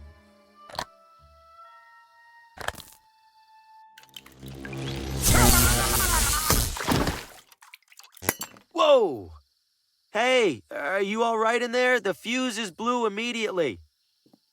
No! You old idiot! Why didn't you fix your damn roof? Why didn't you... Why didn't I...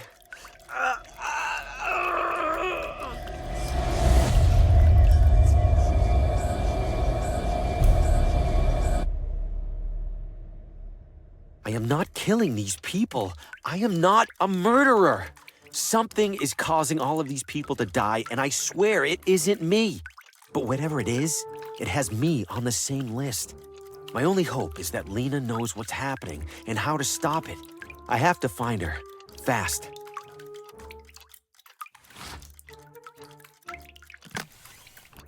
That was simple enough. The dial's rotating freely now.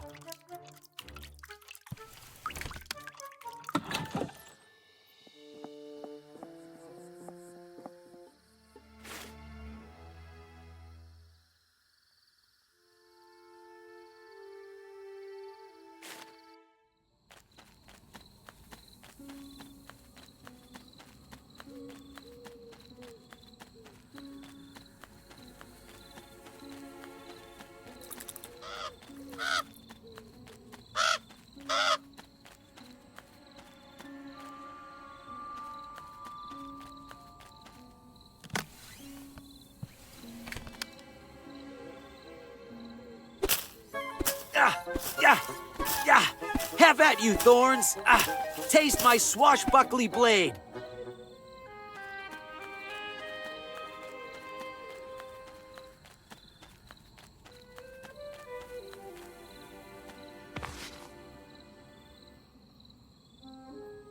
They're glowing a bright blue. Is that natural?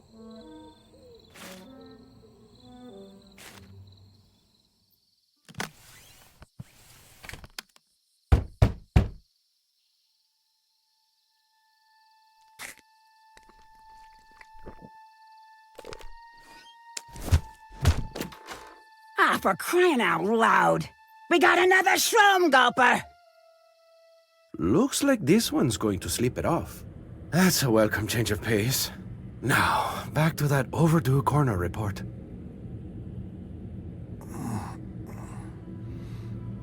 Oh! Did it work? Looks like a doctor's office at least.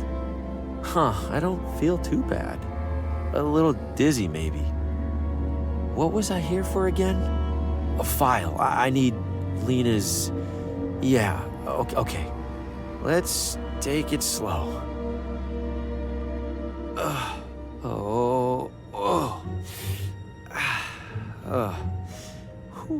Okay.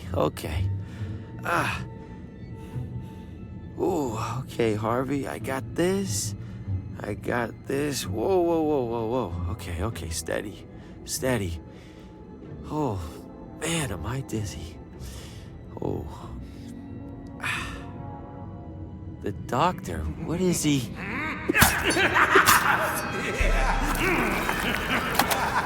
Oh my, okay, time to go. Wait, get file, then go. Fast. What? What is happening? What are you? What do you want? I could ask you the same thing, handsome.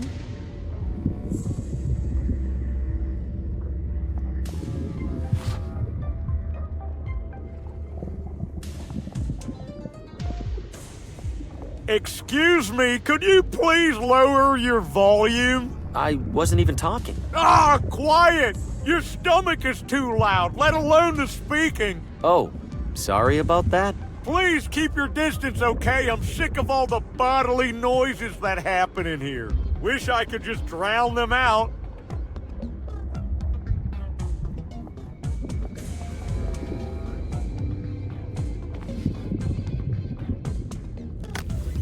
Looks like it's a letter from a friend of the doctor.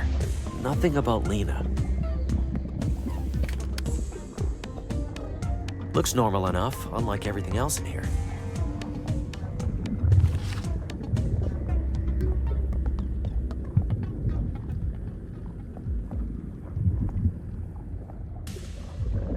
What is that?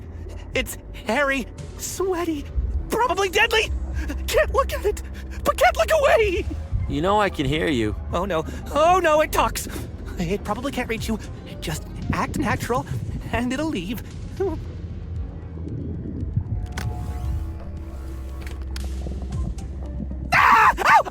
Too much! Don't look! Ow!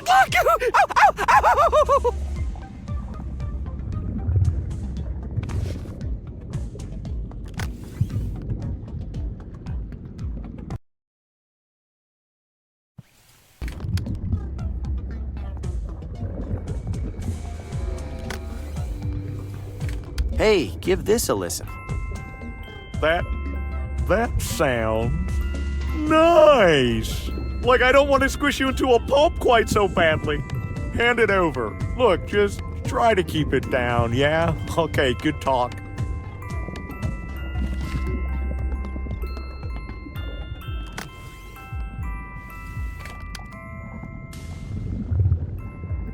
How about breathing this pipe instead of me? Oh, darling. Yes, please. I noticed you sneak it away from that fluttering killjoy.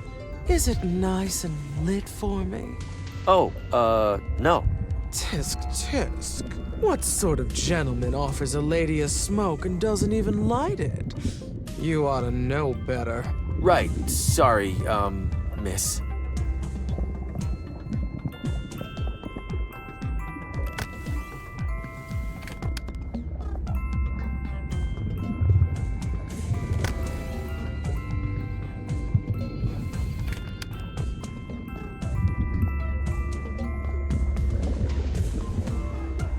A lit pipe for the lady. Yes! Hand it to me, darling. Oh, how I've longed for this. You behave yourself while I enjoy my little treat. Air kisses.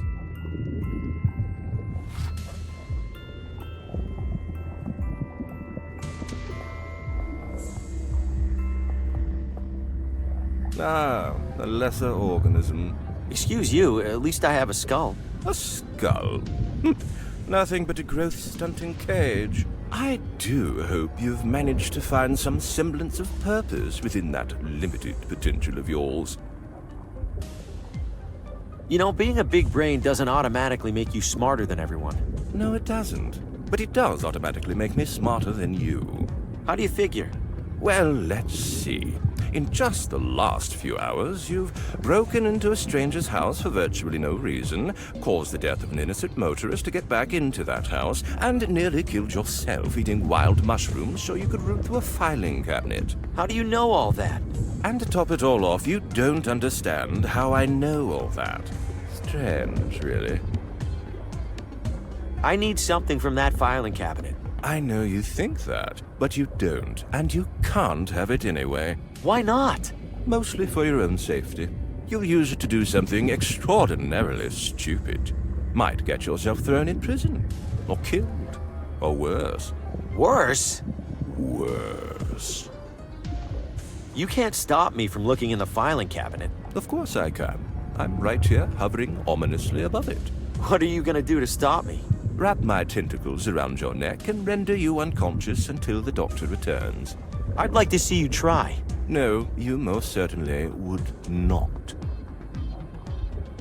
You know what? I'm starting to get the feeling that you aren't real. I'm no less real than anything else around here. You can't expect me to believe that. Did Plato expect those dimwits to believe they were trapped in a cave? What? Oh, nothing. Cheerio!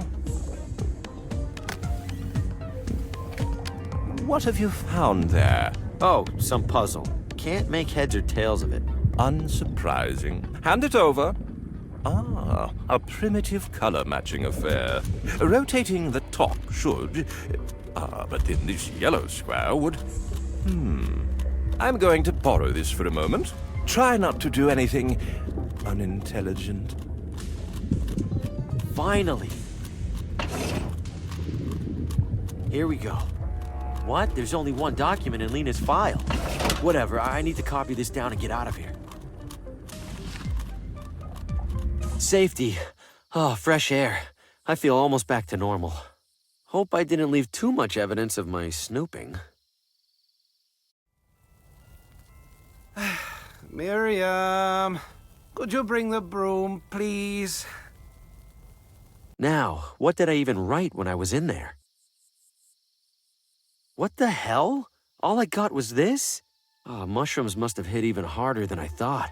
Unless this is some kind of code that I left for myself? But a code for what? And how am I supposed to crack it? Based on the journal's description, these symbols could be Watambu numbers. Unfortunately, I'm missing the page that would tell me which numbers.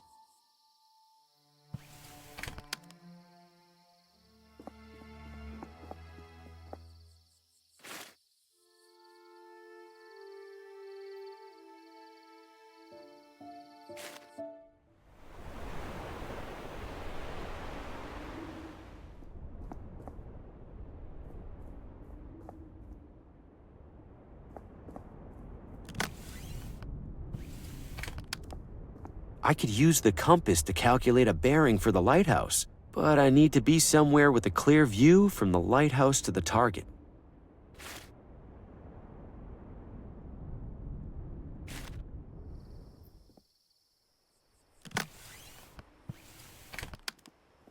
Let's see.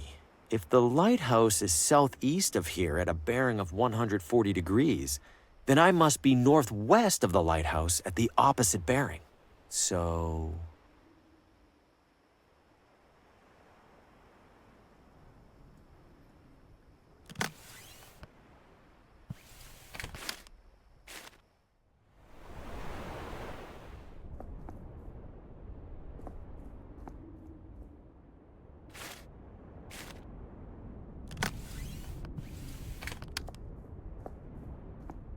I could use the compass to calculate a bearing for the lighthouse, but I need to be somewhere with a clear view from the lighthouse to the target.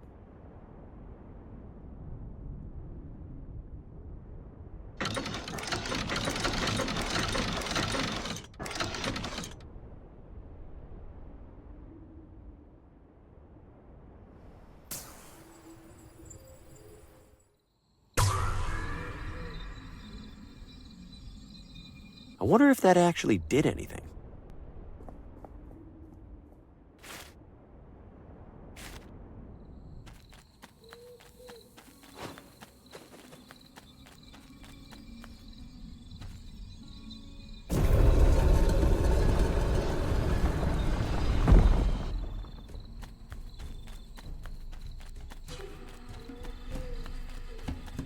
It's covered in intricate designs, probably just decorative. That's a hefty cube. Maybe the heftiest cube. What on earth? These stones look like giant buttons, but what do they do? Haven't I seen those symbols somewhere before?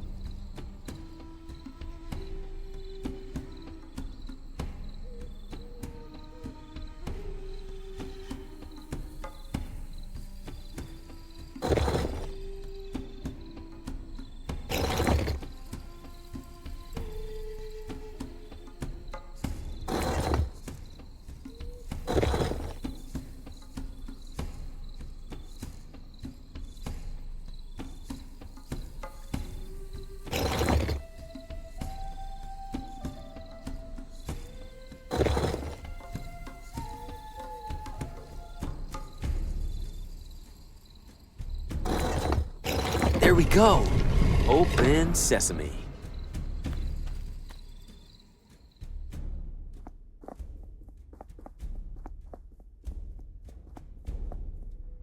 The way the light's hitting this makes me think it's a sundial. But it's not like any sundial I've seen before. How do you tell time with this?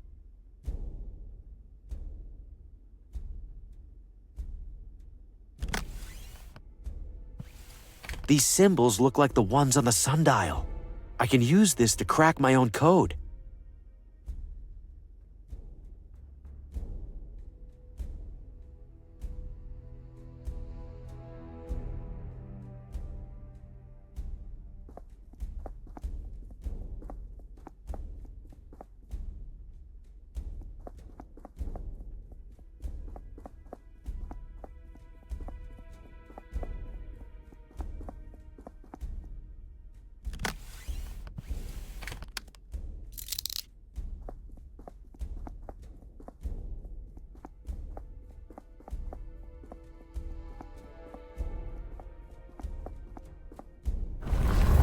Whoa, something didn't like me picking that up.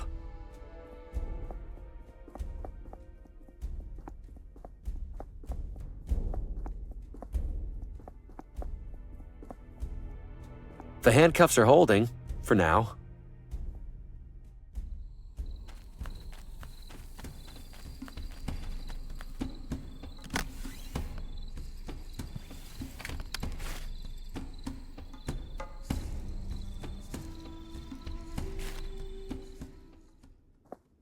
did you forget something? I have Lena's visitor code. I'd like to see her now. I'm ready for the code when you are. 8, 2, 9, 3. Code verified. Your visit is approved. Yes! I mean, thank you. May I have a name for the log? A name? Yes, of course. Faulkner. Bill Faulkner. You're welcome to head upstairs, Mr. Faulkner. The attending nurse will direct you to the patient.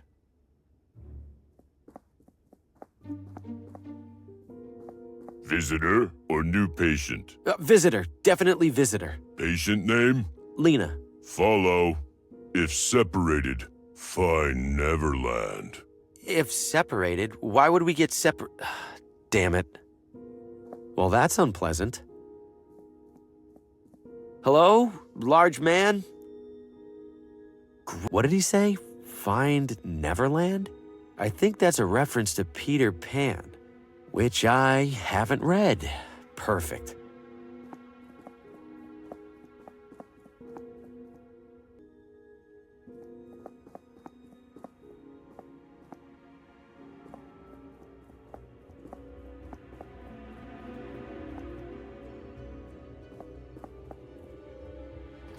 Nothing in there.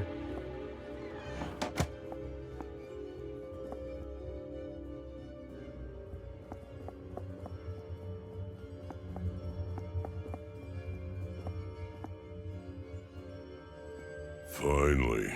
You know, you could have just waited for me. You could have walked faster. Lena is inside. No funny business. Uh-huh. Thanks so much. Lena. Harvey, you're here. I have too many questions for you. I imagine you must. First, could you open the window for some fresh air? I'd do it myself, but... Oh, yes, of course.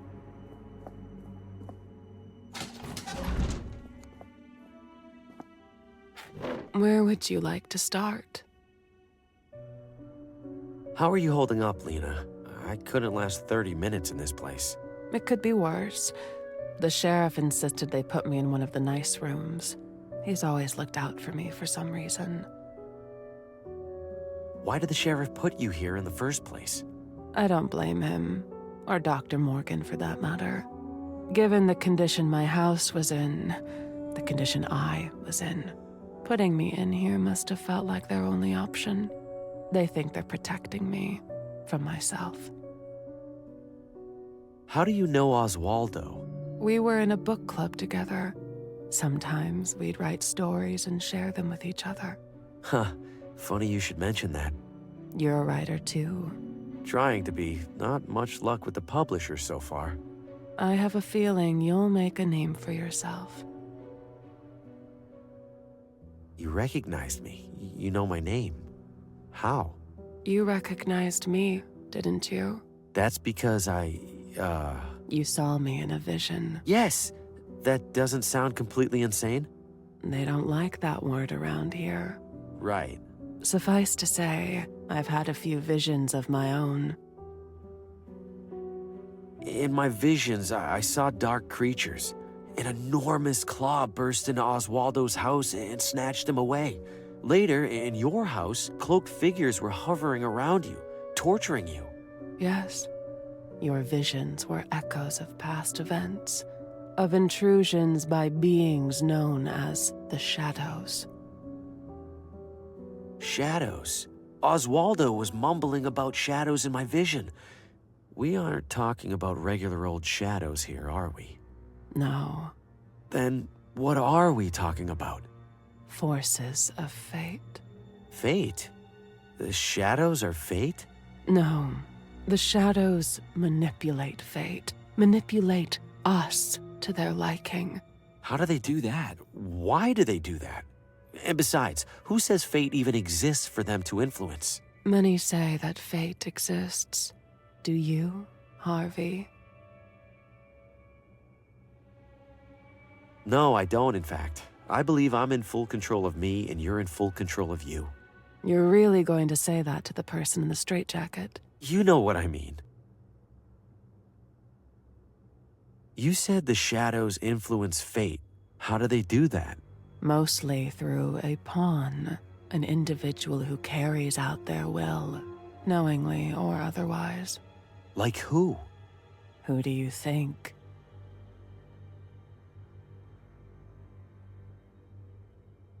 You? Do I look like I'm carrying out the will of another, Harvey?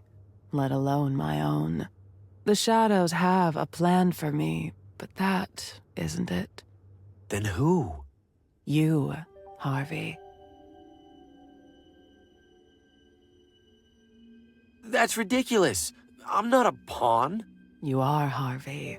The shadows are manipulating you into action. But I don't feel manipulated. No. Leading up to your arrival here, nothing has felt different. Well, I've been having this one recurring nightmare. My head and other people's heads mounted on a wall. What other people? At first, I couldn't make out the other faces, but then I watched 3 of them die. In the dream? No. You didn't mean to kill those people, Harvey. I didn't kill them at all. They were accidents. Terrible accidents. Accidents that the shadows used you to cause. Whether you accept it or not, Harvey, you are a walking agent of death. If the shadows are really behind this, we have to stop them. They aren't done. And according to my dream, they'll kill me too after the others are dead. I know, Harvey, but stopping them seems impossible. What do you mean, impossible? You've been studying them, haven't you? Yes. And that's how I know this has all happened before, and it will happen again. What's happened before? You mean the shadows have manipulated other people? No. I mean the shadows have manipulated you. Forced you to end the lives of specific people in this town. Details might change each time, but they're just details. The shadows make sure it all happens, one way or another. I don't understand how what you're saying is possible, but I do know that I'm not going to be responsible for any more people dying. Please, if you have any idea how I can stop this, tell me. Apart from myself and Oswaldo, there is one other person who investigates the shadows. Who? Vincent. He owns the factory by my house. He's always been obsessed with fate and free will, with good reason, it turns out. A few days ago, I received a message from Vincent. He said he was nearing some kind of breakthrough. I didn't get a chance to find out what he meant. Later that same day, the sheriff collected me. I'll find Vincent. Should I check his factory first? Yes. He hardly ever leaves. Take my necklace. Why? There's a key on it for the factory basement. Harvey, you need to be careful. Vincent thinks there are more people in this town who know about the shadows. People who worship them, hoping to influence their own destiny. If they find out what you're up to, they'll do whatever it takes to stop you. I still have to try, right? Feels like I don't have much of a choice. That's fate for you. Thank you, Lena. I'm going to fix all of this. I'd hoped you wouldn't come, Harvey. I wanted to be wrong so badly. Wrong about what? About the shadows. About you. About how it all ends. We don't know how it ends, Lena. Not yet. We don't know how it ends for you. The shadows have a schedule to keep, Harvey. If they don't see what they expect, they'll know something's wrong, and they'll intervene. Harvey, your next victim needs to die. My next victim? I don't even know who that is. I do. What? Good luck, Harvey. Lena, wait! No!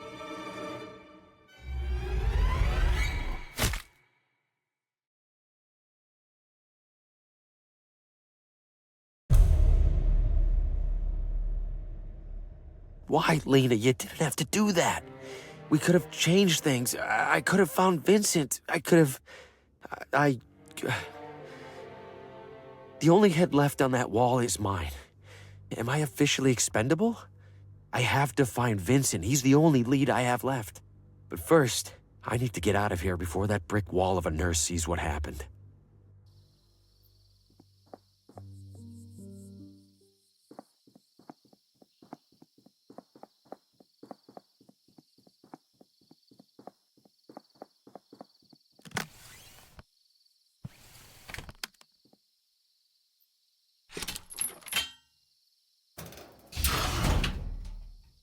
Hello?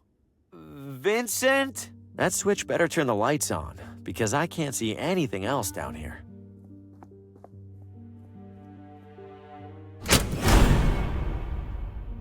What the hell kind of factory is this?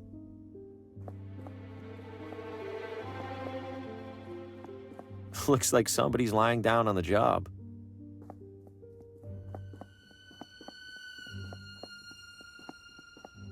It grew right through the concrete floor. Look at this junk.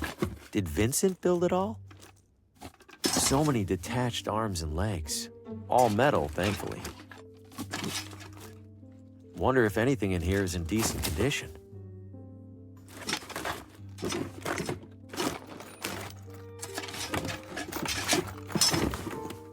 Ugh. This looks like it's intact. Deeply upsetting, but intact. Why build a mechanical baby? Whoa! Well, that was in one piece. I think I see another whole one in there.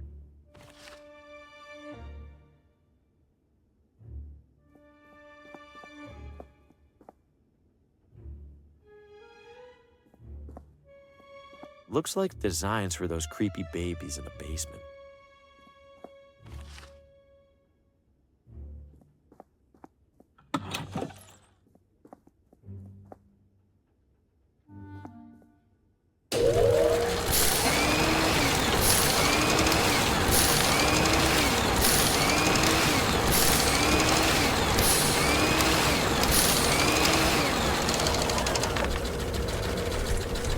What a totally normal thing for a machine to do.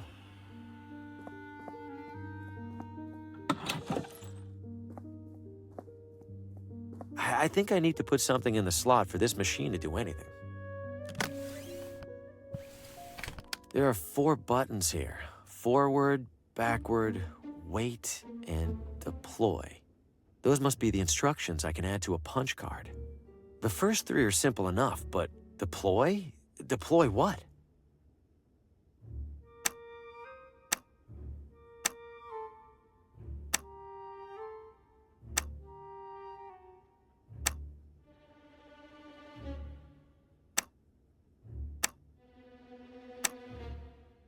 There we go. 1 punched punch card.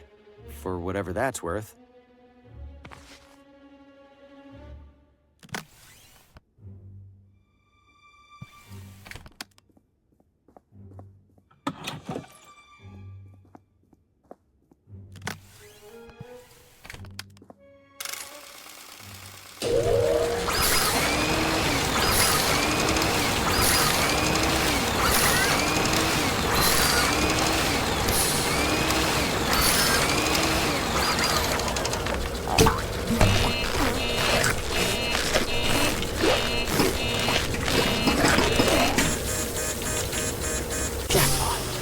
Should be able to crawl across now without getting chopped to bits.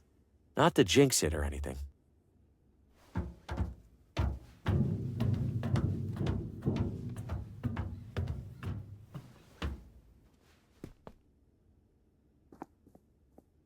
Ah!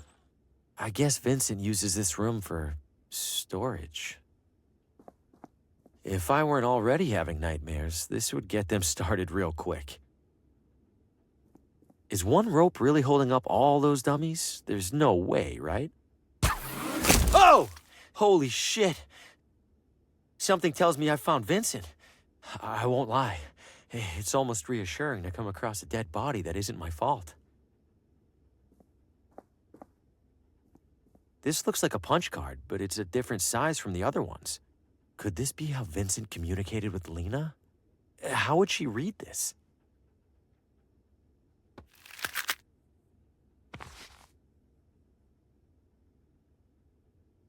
It has a combination dial, and I don't have the combination. This radio can't be in here by coincidence. I have to see what Vincent was up to. This should do the trick. Time for some answers. Starting with a calibration test. Am I an automaton? Is my name Vincent? All right, proceeding to primary inquiry. Do I control my own destiny? Can I take control of my... What was that? Another rat? What? No.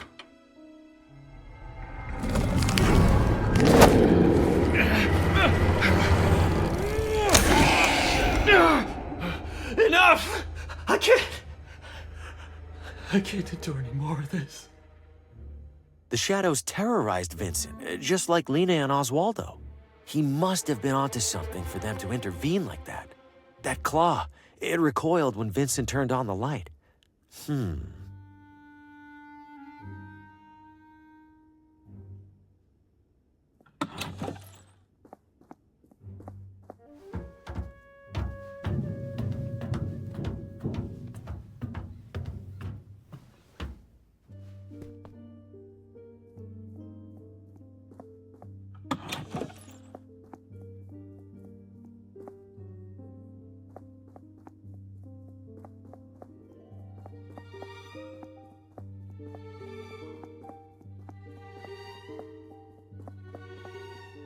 Looks like somebody's still lying down on the... Wait, this thing was lying down before, wasn't it?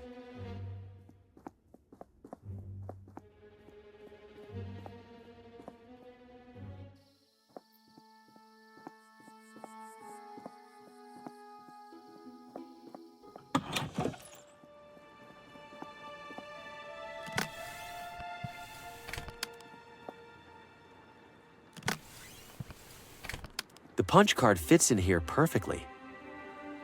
Incredible. It's typing entirely on its own. All right, Vincent, what do you have to say?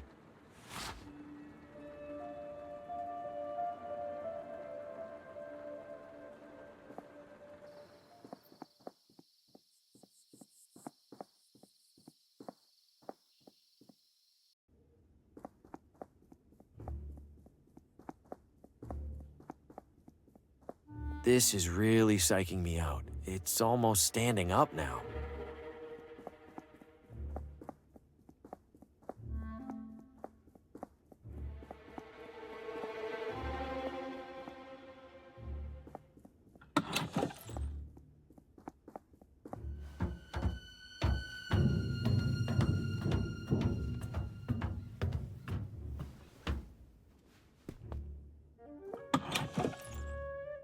Hopefully Vincent didn't change the combination since writing that note. Bingo. There's another letter in here, among other things.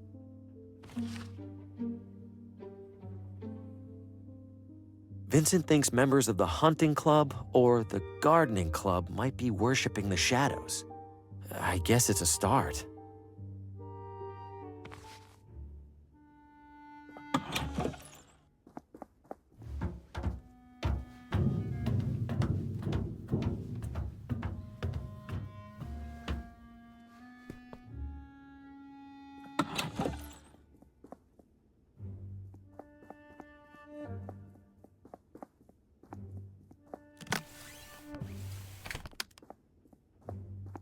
This one's for you, Vincent.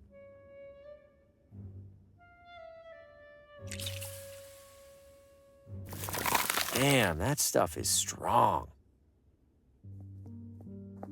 The herbicide killed it in seconds.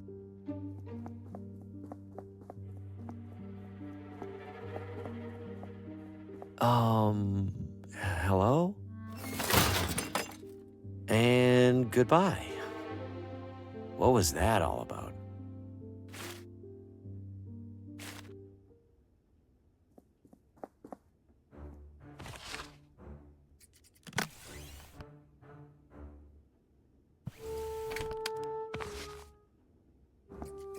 You got a question or what? Could you tell me anything about the shadows? What? Are you serious? Extremely. Okay. You see, Harvey, there's a big circle in the sky called the sun. No, I didn't mean... And the sun shines something called light all over the ground. Constance, that's not But what I... sometimes the light hits something on the way down, like a tree, or a rock, or maybe an idiot. I'm gonna go. But I was just getting to the important part.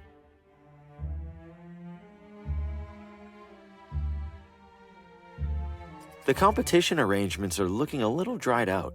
I don't think you know what you're talking about, but I also can't afford to risk it.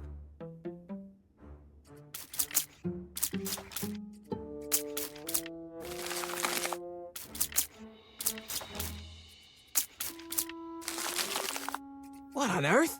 They're both ruined! Well, not my fault these dopes used flowers that can't handle water, of all things.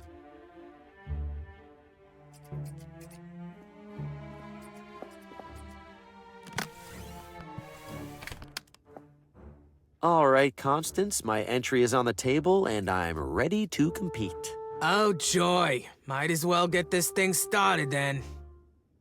First and foremost, thanks to all our competitors for their wonderful entries. Don't a couple of them look, I don't know, dead? Judy, the members of our community have all tried the very hardest. Don't get me wrong, Connie. I'm not blaming them. I just think that maybe... Maybe nothing, Judy. Time for the results. And the winner is... Harvey Green! Yes! Haha! Finally, I catch a break. Congratulations, Harvey. We'd love to invite you for tea as our newest member. Wouldn't we, Connie? We'd be absolutely delighted. All right, Harvey, I suppose we should get to know each other, since you're gonna be around all the time now. Oh, yes, please. Tell us about yourself, Harvey. Well, I'm something of an aspiring writer. What do you write about? Oh, you know. Lately, I've been immersing myself in the concept of fate. You mean like true love? I sure knew it was fate the moment I set eyes on my Abner. Rest his soul. Not love so much as the inevitability and finality of looming death. Good heavens. Ha! You're a proper killjoy, Green. Guess we have something in common. Sorry, sounds like none of you are into that kind of stuff. It all sounds very interesting, Harvey. It's just, we usually talk about simpler things, like baking. Or who in town's doinkin' who. You know who probably likes talking about that kind of thing? Those weirdos out in the forest. What weirdos? Yeah, what weirdos? I don't know who they are. I just know I was out the other night gathering rare flowers, and I saw a weirdo standing in a circle mumbling nonsense. You're talking nonsense too, so maybe it's the same kind. Connie. No, it's all right. That's very helpful, Constance. Thank you. Now, how about another cup? Coming right up. Constance mentioned seeing strange individuals in the forest. Wait, could this have anything to do with the creature that grabbed the rabbit by the hotel? Guess I'm headed back out there. But what part of the forest haven't I checked yet?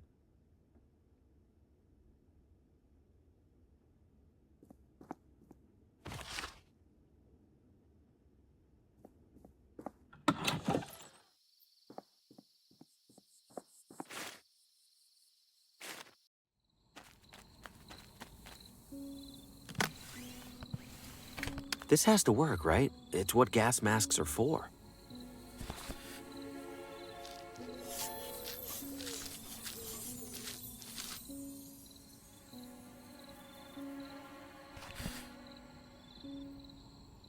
In the clear.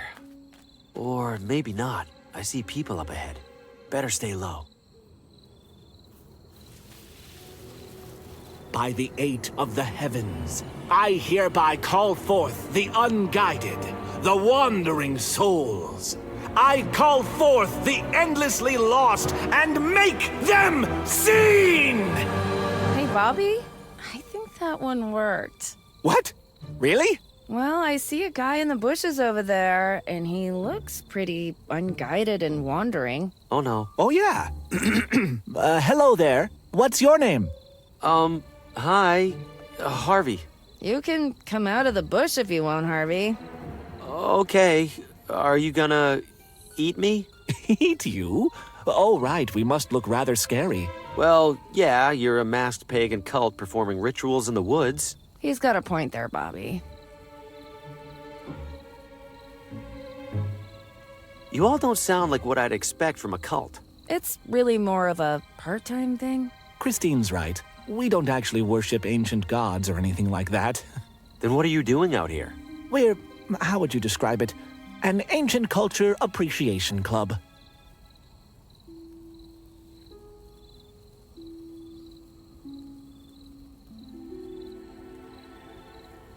What ancient culture does your appreciation club appreciate? The Watambu. Do you know anything about them? A little bit, yeah. I read about them in the town hall archives. A fellow enthusiast. Wonderful. How lucky it is that we've found each other. It was the ritual, Bobby. But of course. Luck had nothing to do with it.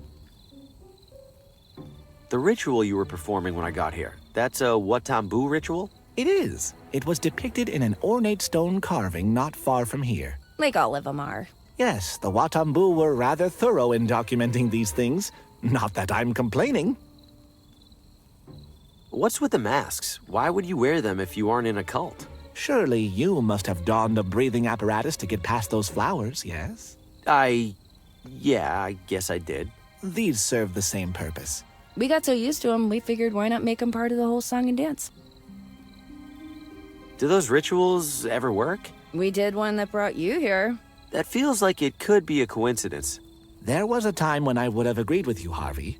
And I won't lie and say that every ritual we've replicated has done something, but some of them absolutely have. The Watambu were onto something, and we have proof. These rituals, do they ever mention beings called the Shadows? Shadows? Doesn't ring a bell. Christine? No bell ringing over here either. Most of the rituals invoke some or all of the Watambu's 8 celestial gods. One for each planet. You get it. And those aren't called shadows? Not in anything I've observed. They're usually represented by colorful animals and other creatures.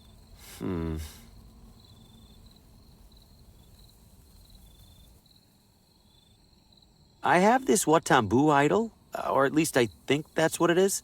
Is it involved in any rituals? Dear me, wherever did you find this? It was in a big temple near here. You managed to enter it? Harvey, you are far more deserving of these robes than any of us. Please keep the robes. Yes, this idol absolutely is an object of great power. According to the carvings, it grants its bearer control over the wind. Huh. So I can make it breezy? Yes, you can make it breezy, I suppose, but there's so much potential beyond that. To activate it, pass your hand across it while speaking its incantation. Zemwat Koletik. Sounds simple enough. You discovered this idol, Harvey. It's only fair that you keep it. Thanks. I'll try to use it responsibly. Do let us know how it goes. Remind me what this idol does? In theory, it can alter the course of the wind itself. Speak the incantation while passing your hand across it. Zemwat Koletik. Right. Thanks. Wait a minute. I've seen you before.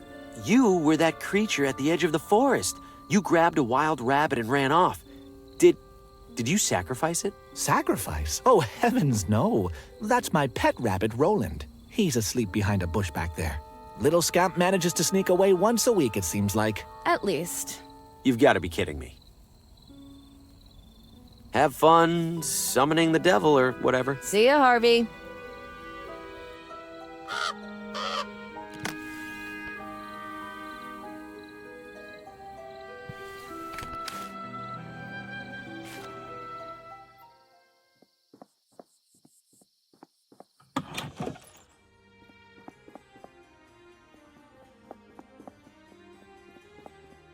I'm sorry, Mr. Green, but... Gordon, do we have a problem over there? Don't worry about it. I'll go.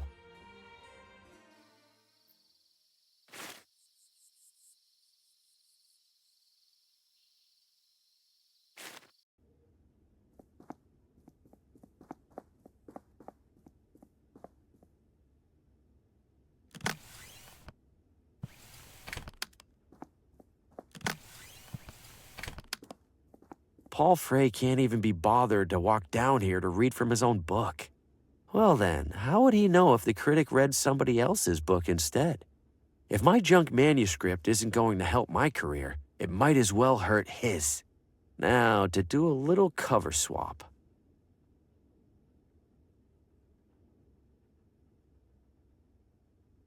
The drape swayed gently before me, impossible in its grandiosity. Grandiose indeed, I cogitated, but surely that which it conceals must be grandioser? Grandioser. Huh. As if reading my very thoughts, it pulled away, and I beheld another world, a world beyond what I understood the world to be.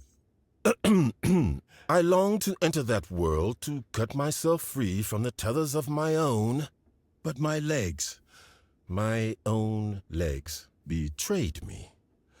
And so, ergo, with the legs of my mind, Oh, good Lord, this is abysmal. Is this a joke? If so, it gives me no pleasure to say that Paul Frey's legacy has become the punchline. I can read no further. I sincerely apologize for subjecting all of us to that. I'm going home to wash out my eyes.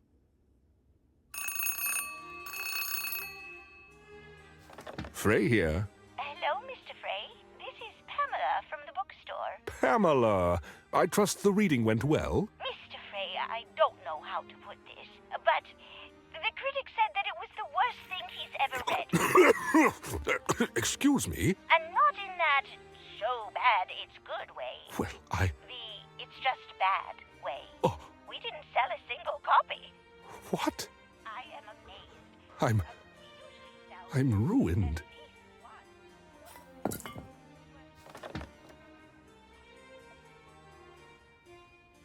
He took that well.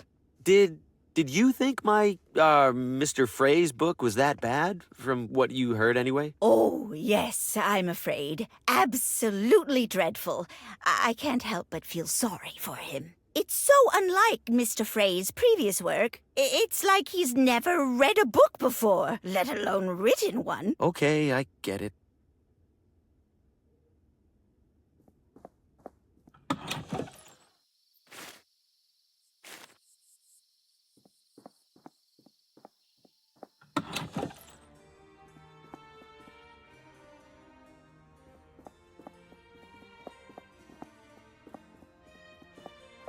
Mr. Green, welcome back. Hey, Gordon. Is Paul going to kick me out again?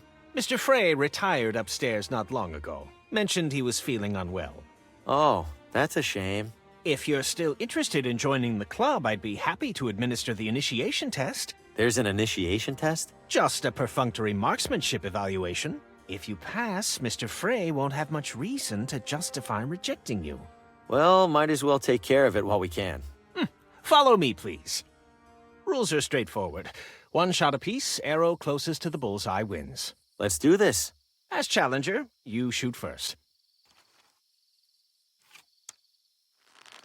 Competent, if unremarkable. I get that a lot. Allow me to demonstrate the muscle memory of an expert.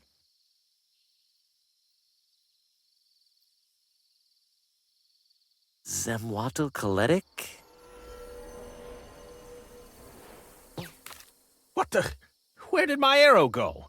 Wherever it went, it didn't hit the target. No argument there, Mr. Green. Congratulations. Thank you. Now that you've passed, permit me to extend a club-sanctioned invitation. I was planning to sneak out of the party for a solo hunting excursion in a bit. Care to make it a duo? Why not? I'd love to ask you a few questions while we're out there. Of course. I have a few preparations to make. Shouldn't be more than an hour.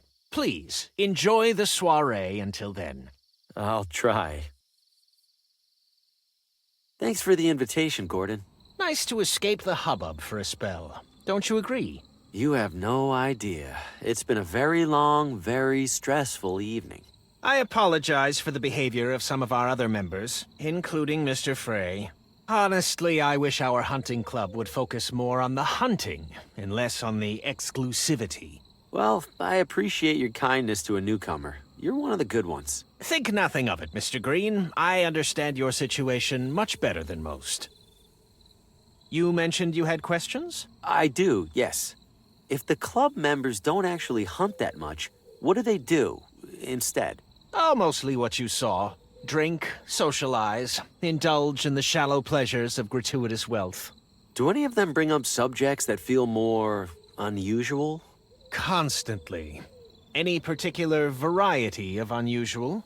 Oh, I don't know. Destiny? The forces of fate? Maybe connected to some kind of religion? Ah. They express no such interest, Mr. Green, nor would I expect them to. They are oblivious to the reality of the shadows, more so even than you. What did you say? Stand up, Harvey. Gordon, where do you— Step away from the fire. Harvey Green, you are a flawed instrument. You are unworthy of the Shadow's favor. Favor? I don't want the Shadow's favor. I don't even know what they are. Precisely. You comprehend nothing of their nature, let alone your own. The Shadows have chosen you, Harvey, bestowed upon you a sacred purpose, and instead of fulfilling that purpose, you actively seek to escape it. What sacred purpose? People are senselessly dying around me. Their deaths are far from senseless, Harvey. They are foretold by the Shadows, and they are ensured by you. You hesitate because you refuse to see your role for what it is. I am therefore obliged to remove you, and to assume your position myself. Any last words?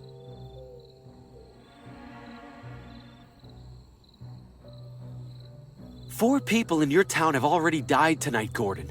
They were strangers to me, but to you, they're your neighbors, your friends. You think you could live with yourself after taking their lives? I don't know. I must. But perhaps I could not. Well, that's disappointing. Judy? Mother, I don't know why we got you that thing if you aren't even going to use it. I think Harvey is right, Mother.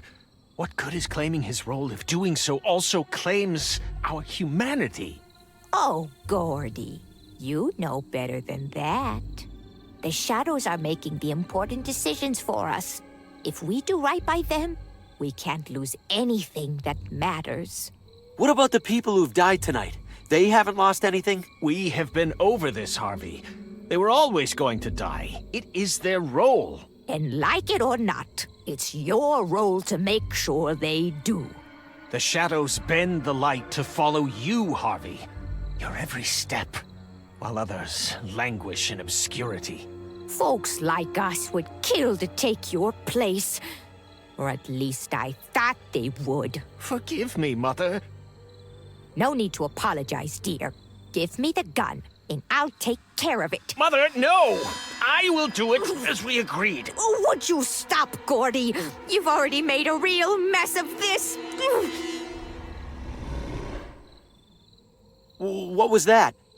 You know full well what that is, Harvey. You cannot outrun inevitability!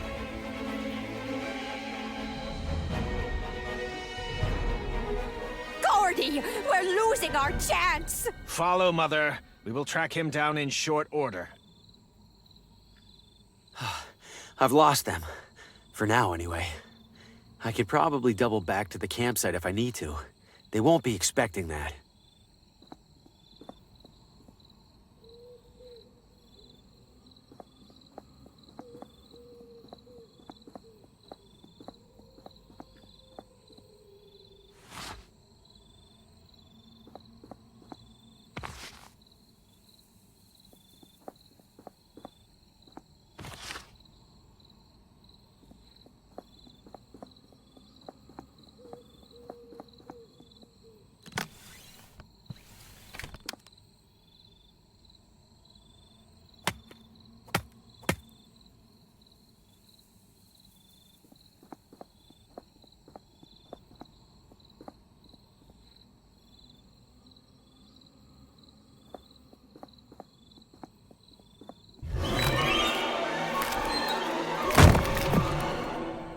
It's real?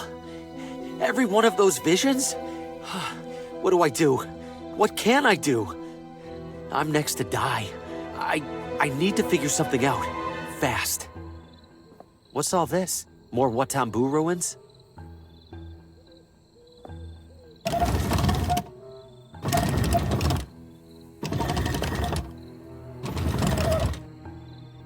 The door drops back down as soon as I let go.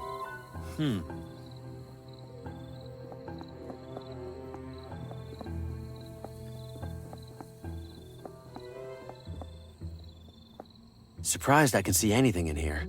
Where's that little bit of light even coming from? Is something down there? I can't quite make it out. It's wedged tight into the stone hand. Wish I could loosen that grip somehow.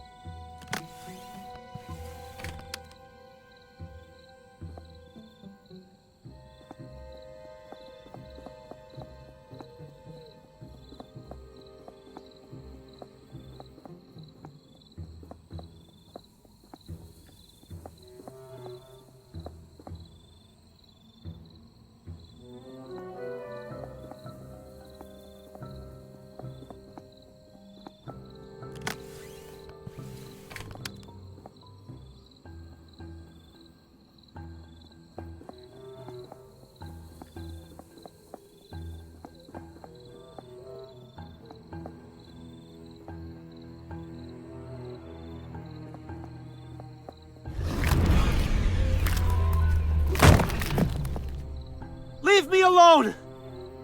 Wait, Vincent. In my vision, the claw retreated when Vincent turned on the light. Well, good thing I'm lost in the middle of a pitch-black forest.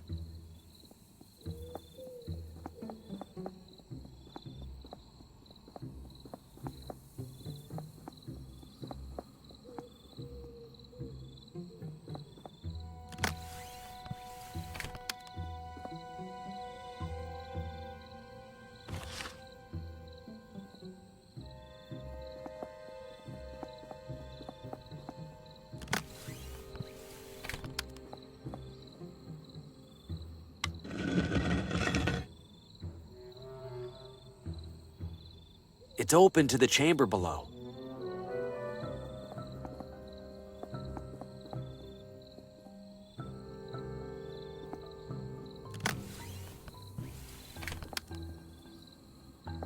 The light's pointing directly at the entrance.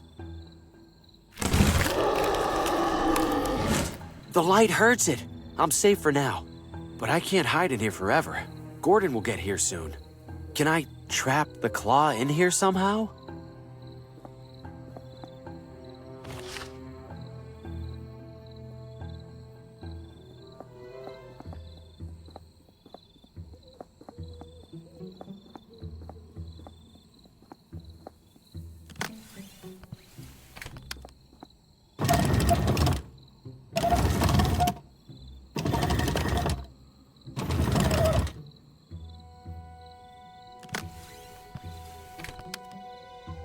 I've got one shot at this. What are you waiting for? I'm right here!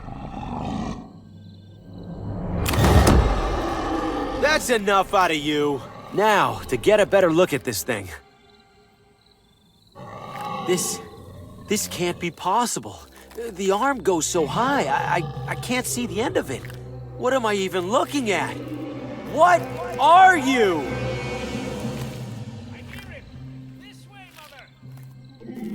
No, not now. Oh, Gordy, look! Look what he did! How on earth did he manage to... Oh, forget how! We have to help! Are you out of your mind? Why would you release that thing? That thing decides your fate and ours alike, Harvey. Are you sure about that? Because right now I'm the one holding a gun. How about I just decide your fate right now? Might as well kill somebody on purpose for once. Let's avoid that if we can, Mr. Green. Sheriff, these two were plotting to murder me. We both know that's a lie. What? You've had quite the busy evening, haven't you? First the barber. That was an accident. Then the clockmaker. He... I wasn't... Then poor, troubled Lena. No doubt you had something to do with that motorist at the crosswalk, Mr. Green.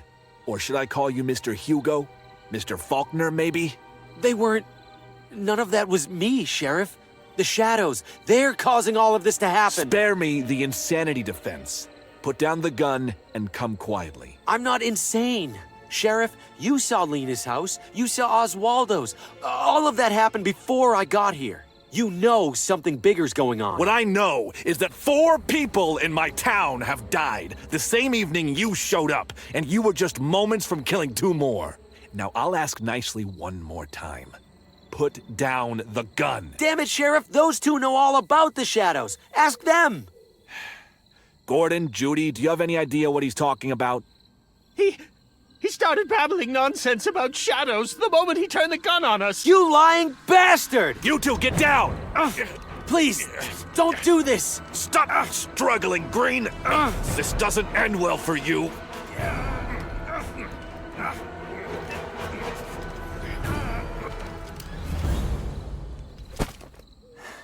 I give up, Sheriff. I don't want anyone else to get hurt. Take me to jail. You're doing the right thing, Green. Uh-oh. Sounds to me like he's doing the wrong thing. Who's there? Show yourself! What the hell is that? That, Sheriff, is the literal hand of fate. Farewell. No, stop! Put me down, you...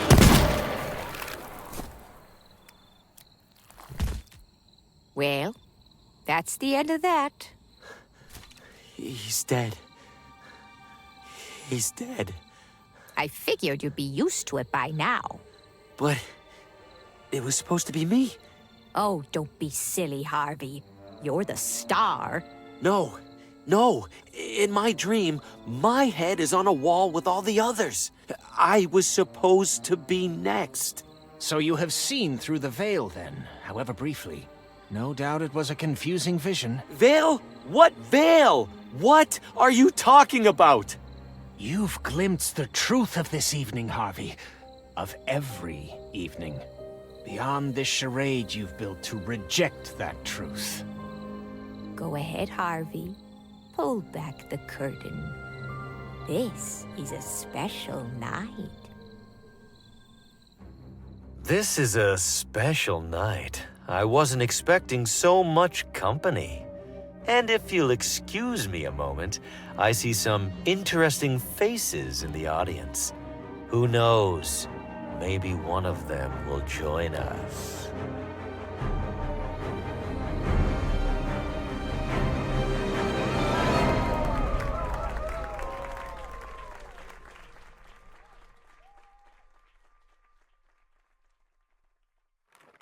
Make way for Sir Brandon, the bravest knight in the kingdom. Well now, what's going on in here? Just playing, Dad. Gotta be careful there, kiddo. Harvey's our main character. Remember we talked about leaving the marionettes alone after Oswaldo got broken? Yeah. Let's put Harvey somewhere safe for now. He has many souls left to take. Dad? What if he doesn't like the story? What if who doesn't? Harvey. Maybe he doesn't want to be the bad guy. Well, Harvey's a professional, kiddo. He knows he's just playing a role. Are you sure? Positive. Now do me a favor and sweep the stage, huh? House opens in a couple hours. Okay. Now playing nightly at the McGinty Theater. Dad, that's us! Among the Shadows. Murder most foul. Machinations most insidious. Esteemed members of our audience, the McGinty Theater now presents for your spine-tingling entertainment a harrowing tale of obsession, of madness, of evil in its purest form. Without further ado, enjoy your evening Among the Shadows. The dark alleys of the city, the endless depths of the sea, the cellars of our own homes. Wherever shadows lurk, our imaginations and fears run wild. But no shadow is quite so sinister as one cast over the very soul. What shadows might lurk within the heart of a friend, a loved one, or perhaps of Harvey Green, your unassuming neighbor down the street? If those brain-dead publishers won't take my novel, they won't get anyone's from this waste of a town. Now that jerk Paul Frey is out of the picture, there's only one loose end to tie up. See you soon, Lena.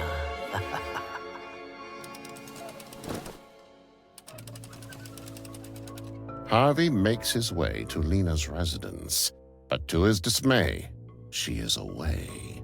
That's Lena's car, and her driver. Guess she can't have gone far. He might know where she's gotten to.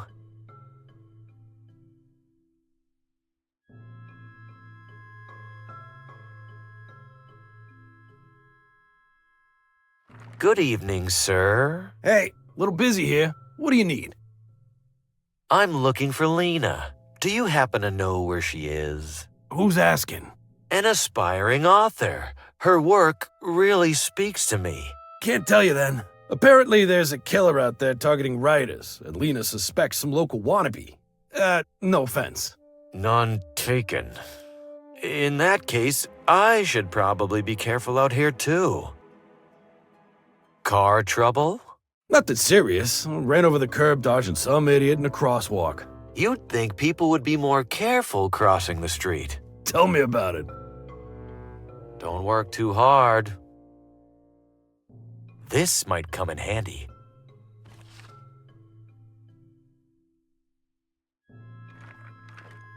That's a lot of watermelons. I don't see any screws on it. I've seen Lena carrying that bag before. That has to be her notebook inside. Hey, that belongs to my employer. Don't touch it. That notebook is my key to tracking down Lena, and this grease monkey won't let me near it. What do you think, audience? Should I teach him a lesson? Yes! Of course I should. He'll be out of a job soon anyway. The driver's working on it. That jack looks a little unsteady. I don't want him seeing. I wouldn't dare touch the car with the driver lying so precariously beneath it. I wouldn't dare. Make it quick, would you? Don't work too hard.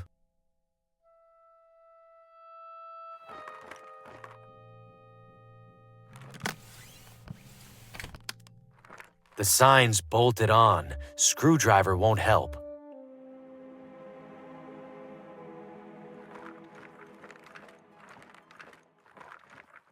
It's screwed on tight. I can't.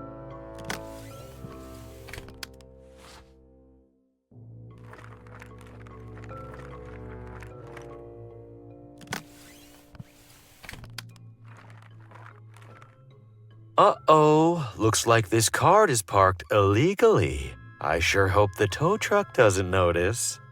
Well, speak of the devil.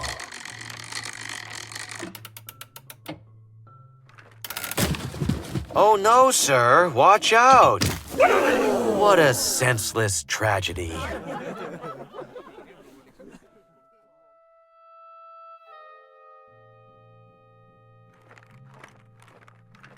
Lena's appointment book. It says she's getting her hair styled right now. I should bring this to her before that local wannabe gets their hands on it. Harvey arrives at the salon, but it's empty, save for the lone barber. Damn it, I should have been faster. Where did she get to? Good evening, sir. I'm afraid I'm done with appointments for the day. Oh, that's fine. May I ask, was Lena here for a haircut earlier? I found her appointment book on the sidewalk and was hoping to return it. She was here, yes, but she just left. Do you know where she was headed?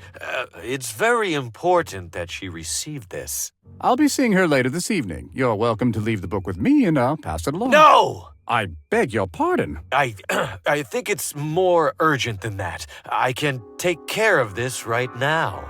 Sir, I don't feel comfortable disclosing Lena's whereabouts to a stranger. She seemed quite perturbed about something during her appointment. Please refrain. Please refrain from touching my scissors, sir. Jasper and I are both rather protective of them.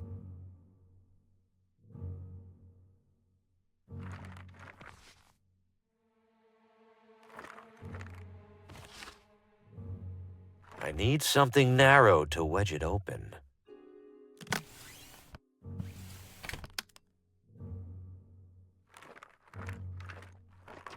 Sir, are you tampering with my hairdryers? No, it just started running on its own. I knew these contraptions were more trouble than they were worth.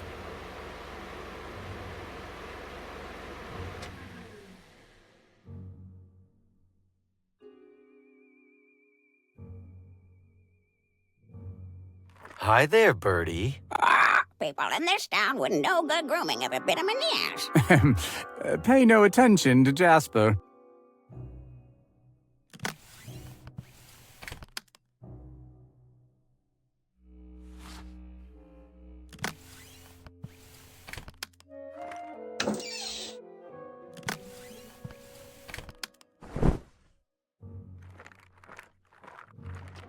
Why does this keep happening? Oh my goodness, sir! Are you okay? Guess not.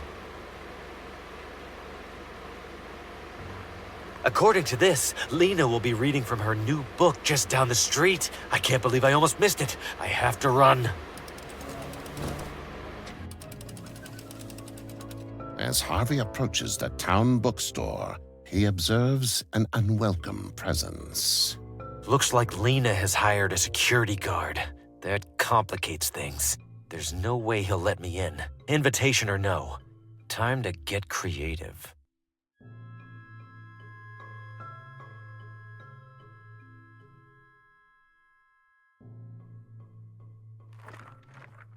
Important to have these around for emergencies. I think those are real, but I can't reach them from down here.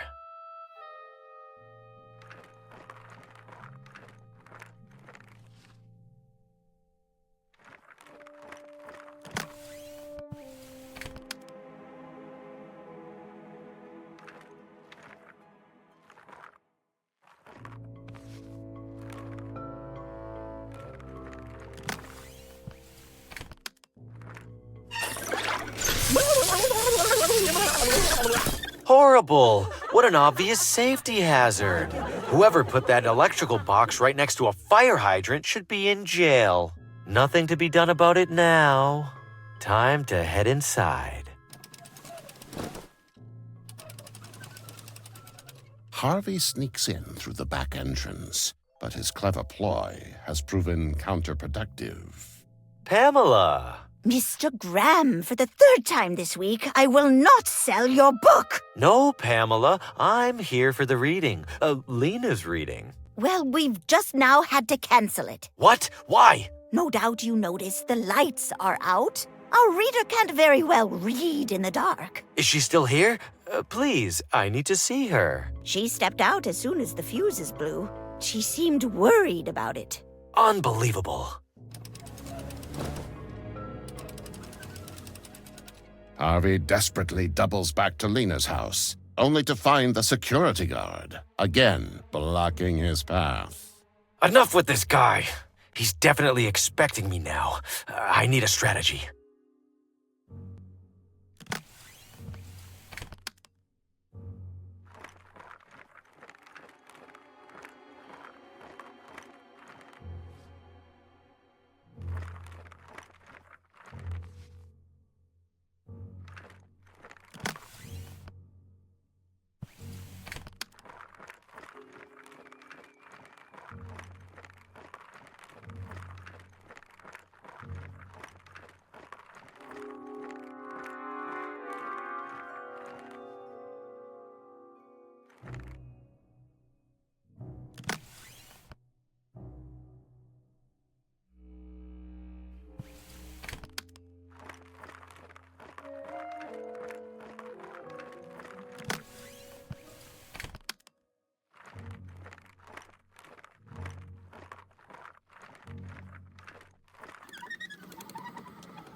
Stop that awful man! He was creeping through my garden! End of the line, Green. What a dope.